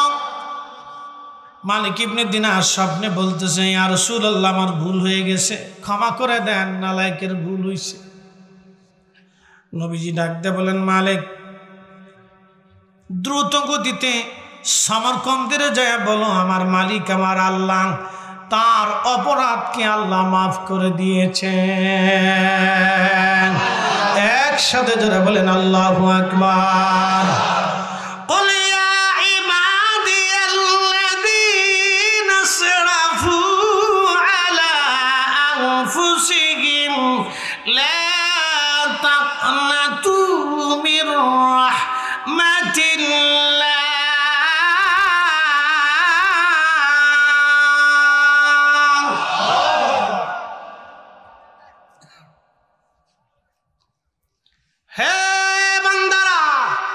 নফসের সাথে যত জুলুম করো, কবিরা গুনাহ করো, অধিক পরিমাণে আকাশচুম্বী গুনাহ তুমি করে ফেলছো, ভয় নাই, চিন্তার কারণ নাই। আমি রবের রহমত থেকে তুমি নিরাশ হইও না, নিরাশ হইও না, নিরাশ হইও না। ইন্নাল্লাহা ইয়াগফিরুজ যুনুবা জামিআ, নিশ্চয় আমার রব তোমাদের জীবনের সব গুনাহকে মাফ করে দিবে। ওই ক্ষমার আশায় আমরা বাড়ি বাড়ি মিলাদ দোয়া জিকির ফিকির করিয়া ক্ষমার আশায় আমরা সবাইরে নিয়ে একসঙ্গে দোয়া করি, ক্ষমার আশায় নামাজের পরে দোয়া করি, ক্ষমার আশায় মাহফিল শেষে দোয়া করি। তোমরা বেদাত বেদাত বলো, মূলত তোমরা খোদার রহমত থেকে নিরাশ হইছো, মুসল্লিদেরকে নিরাশ বানাইছো। আমরা নিজেরা নিরাশ হই নাই, আমরার আকাবিদা নিরাশ হয় নাই, আমরার আকাবিদা আমাদেরকে নিরাশ বানাই নাই, নিরাশ হতে অনুমতি দেয় নাই। কথা কর না কেন?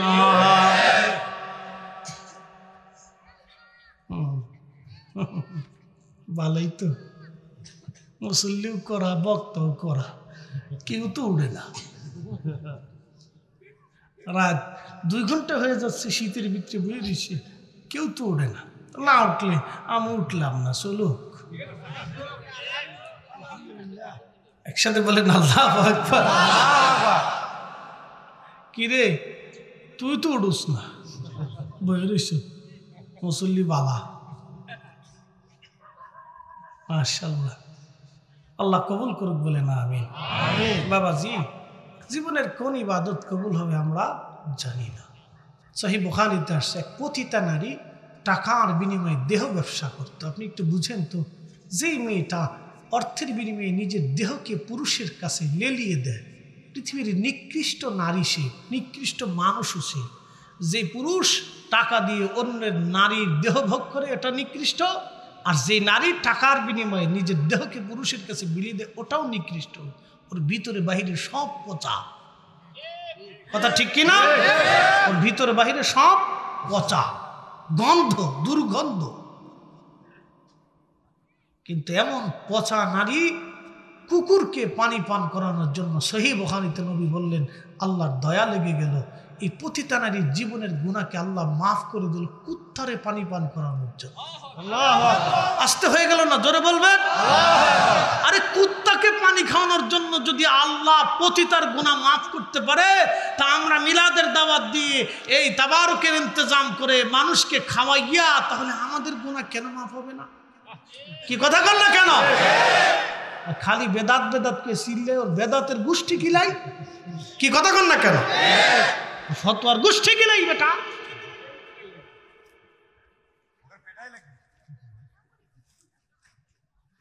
একটা পতিতা নারী, আন্ধা গান্দা পাছা নারী কুত্তারে পানি পান করাইয়া যদি বেহেশত দিতে পারে, তাহলে আল্লাহর বান্দাদেরকে মেহমানদারি করে খাওয়াইয়া আমরা কেন ক্ষমা পাইতে পারবো না? খালি বেদাত বেদাতকে সিললে। আল্লাহ রাসূল বলেন, উম্মত তুমি জাহান্নাম থেকে বাঁচো, তোমার ভাইকে একটা খেজুর দানা খাওয়াইয়া হলেও জাহান্নাম থেকে বাঁচার চেষ্টা করো। আল্লাহু আকবার। যদি খেজুর খাওয়াইতে নাই পারো, তাহলে মুস্কি হাসি দিয়ে হলেও জাহান্নাম থেকে বাঁচার চেষ্টা করো। নবী জাহান্নাম থেকে বাঁচার জন্য তাগাদা দিছে, আর দেখলে বেদাত বেদাতকে সিললে। প্রিয় ভাই আমার, এগুলি বুঝাটা জরুরি। মালিক ইবনে দিনার আল ইরাকি আল বসরিকে নবী বললেন, যাও তাকে ক্ষমার সুসংবাদ জানাও, কিন্তু আর একটা কথা শুনে যাও, হে মালিক, আল্লাহ মেহশরের মাঠে ফাইসালা বসবে, আদালত বসবে আল্লাহ। আর সে সময় মালিক ইবনে দিনার শোনো, সমরকন্দির মা তার ছেলের বিরুদ্ধে আল্লাহর দরবারে মামলা দায়ের করবে। আহা, ক্ষমা তো হয়েছে, কিন্তু মা তো মামলা করে বসছে। মালিক রে, আল্লাহ সেই দিন মহা বিচারক, মালিক ইয়াউমিদ্দিন, আল্লাহ বিচার দিনের মালিক, আল্লাহ বড় ইনসাফ ওয়ালা বিচারক। এ মালিক শোনো, আল্লাহ সেই দিন সামারকন্দির বিরুদ্ধে রায় দিবে, মায়ের পক্ষে রায় হবে। কি সর্বনাশ! সমরকন্দির বিরুদ্ধে রায় হবে, মায়ের পক্ষে রায় হবে। একসাথে বলবেন আল্লাহু আকবার। তারপরও বিচার হবে। এই জন্য বাবা মার সাথে নাফরমানি আল্লাহ ক্ষমা করে না, করলেও এটা বাবা মার হাতের উপর আল্লাহ দিয়ে দেয়, যে যদি তারা মাফ করে তো মাফ পাবে, মাফ না করলে পাবে না। এই জন্য রসুল বলতেন, উম্মত তোমার জন্য একটা রুখসত আছে, সুযোগ আছে, যদি বাবা মার সাথে বিয়াদবি করেই বসো তাহলে তুমি তার জন্য অধিক পরিমাণে দোয়া করো।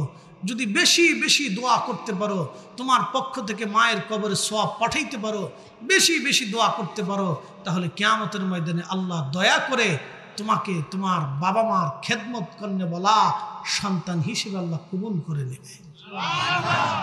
এই জন্য দোয়া, দোয়া কি জোরে বলেন, কি দোয়া, একসাথে বলেন কি দোয়া, দোয়া, দোয়া করবেন। কি রায় হবে এটা পরে বলতেছি। শুধু এই দোয়া, বাবা মা দাদা দাদি কবরে চলে গেছে, একটা লোক উঠবেন না, আমাকে মাত্র 15 মিনিট সময় দিবেন।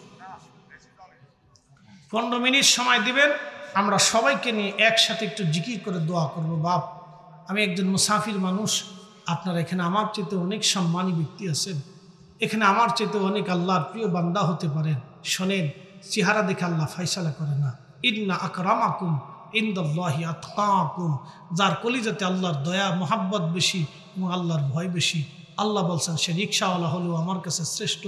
পৃথিবীতে বহু মানুষ শ্রেষ্ঠ হবে, কিন্তু হাসরের ময়দানে তারা নগণ্য হবে। পৃথিবীতে বহু মানুষ নগণ্য থাকবে, কিন্তু হাসরের ময়দানে তারা শ্রেষ্ঠত্ব অর্জন করবে। পৃথিবীতে বহু মানুষ যাদের কোনো সম্মানই থাকবে না, কিন্তু হাসরের ময়দানে আল্লাহ তাদের মাথায় নূরের তাজ পরাইয়া আরশে আল্লাহ নিচে বসায় রাখবে। আল্লাহ, আহা, সেই দিন তারা শ্রেষ্ঠ হবে। এই জন্য এখানে কে শ্রেষ্ঠ আছে আমি জানি না, কে শ্রেষ্ঠ আছে আমি জানি না, কাকে আল্লাহ পছন্দ করছে আমার জানা নেই। বসবেন, আমরা একটার সাথে দোয়া করব। আমরা ফিরে চলে যাবো আল্লাহর কাছে, শূন্য হাতে কিছুই নিতে পারবো না। একদিন মাটির ভিতরে হবে ঘরে, মন আমার কেন বান্ধ দালান ঘর, মন আমার কেন বান্ধ দালান ঘর।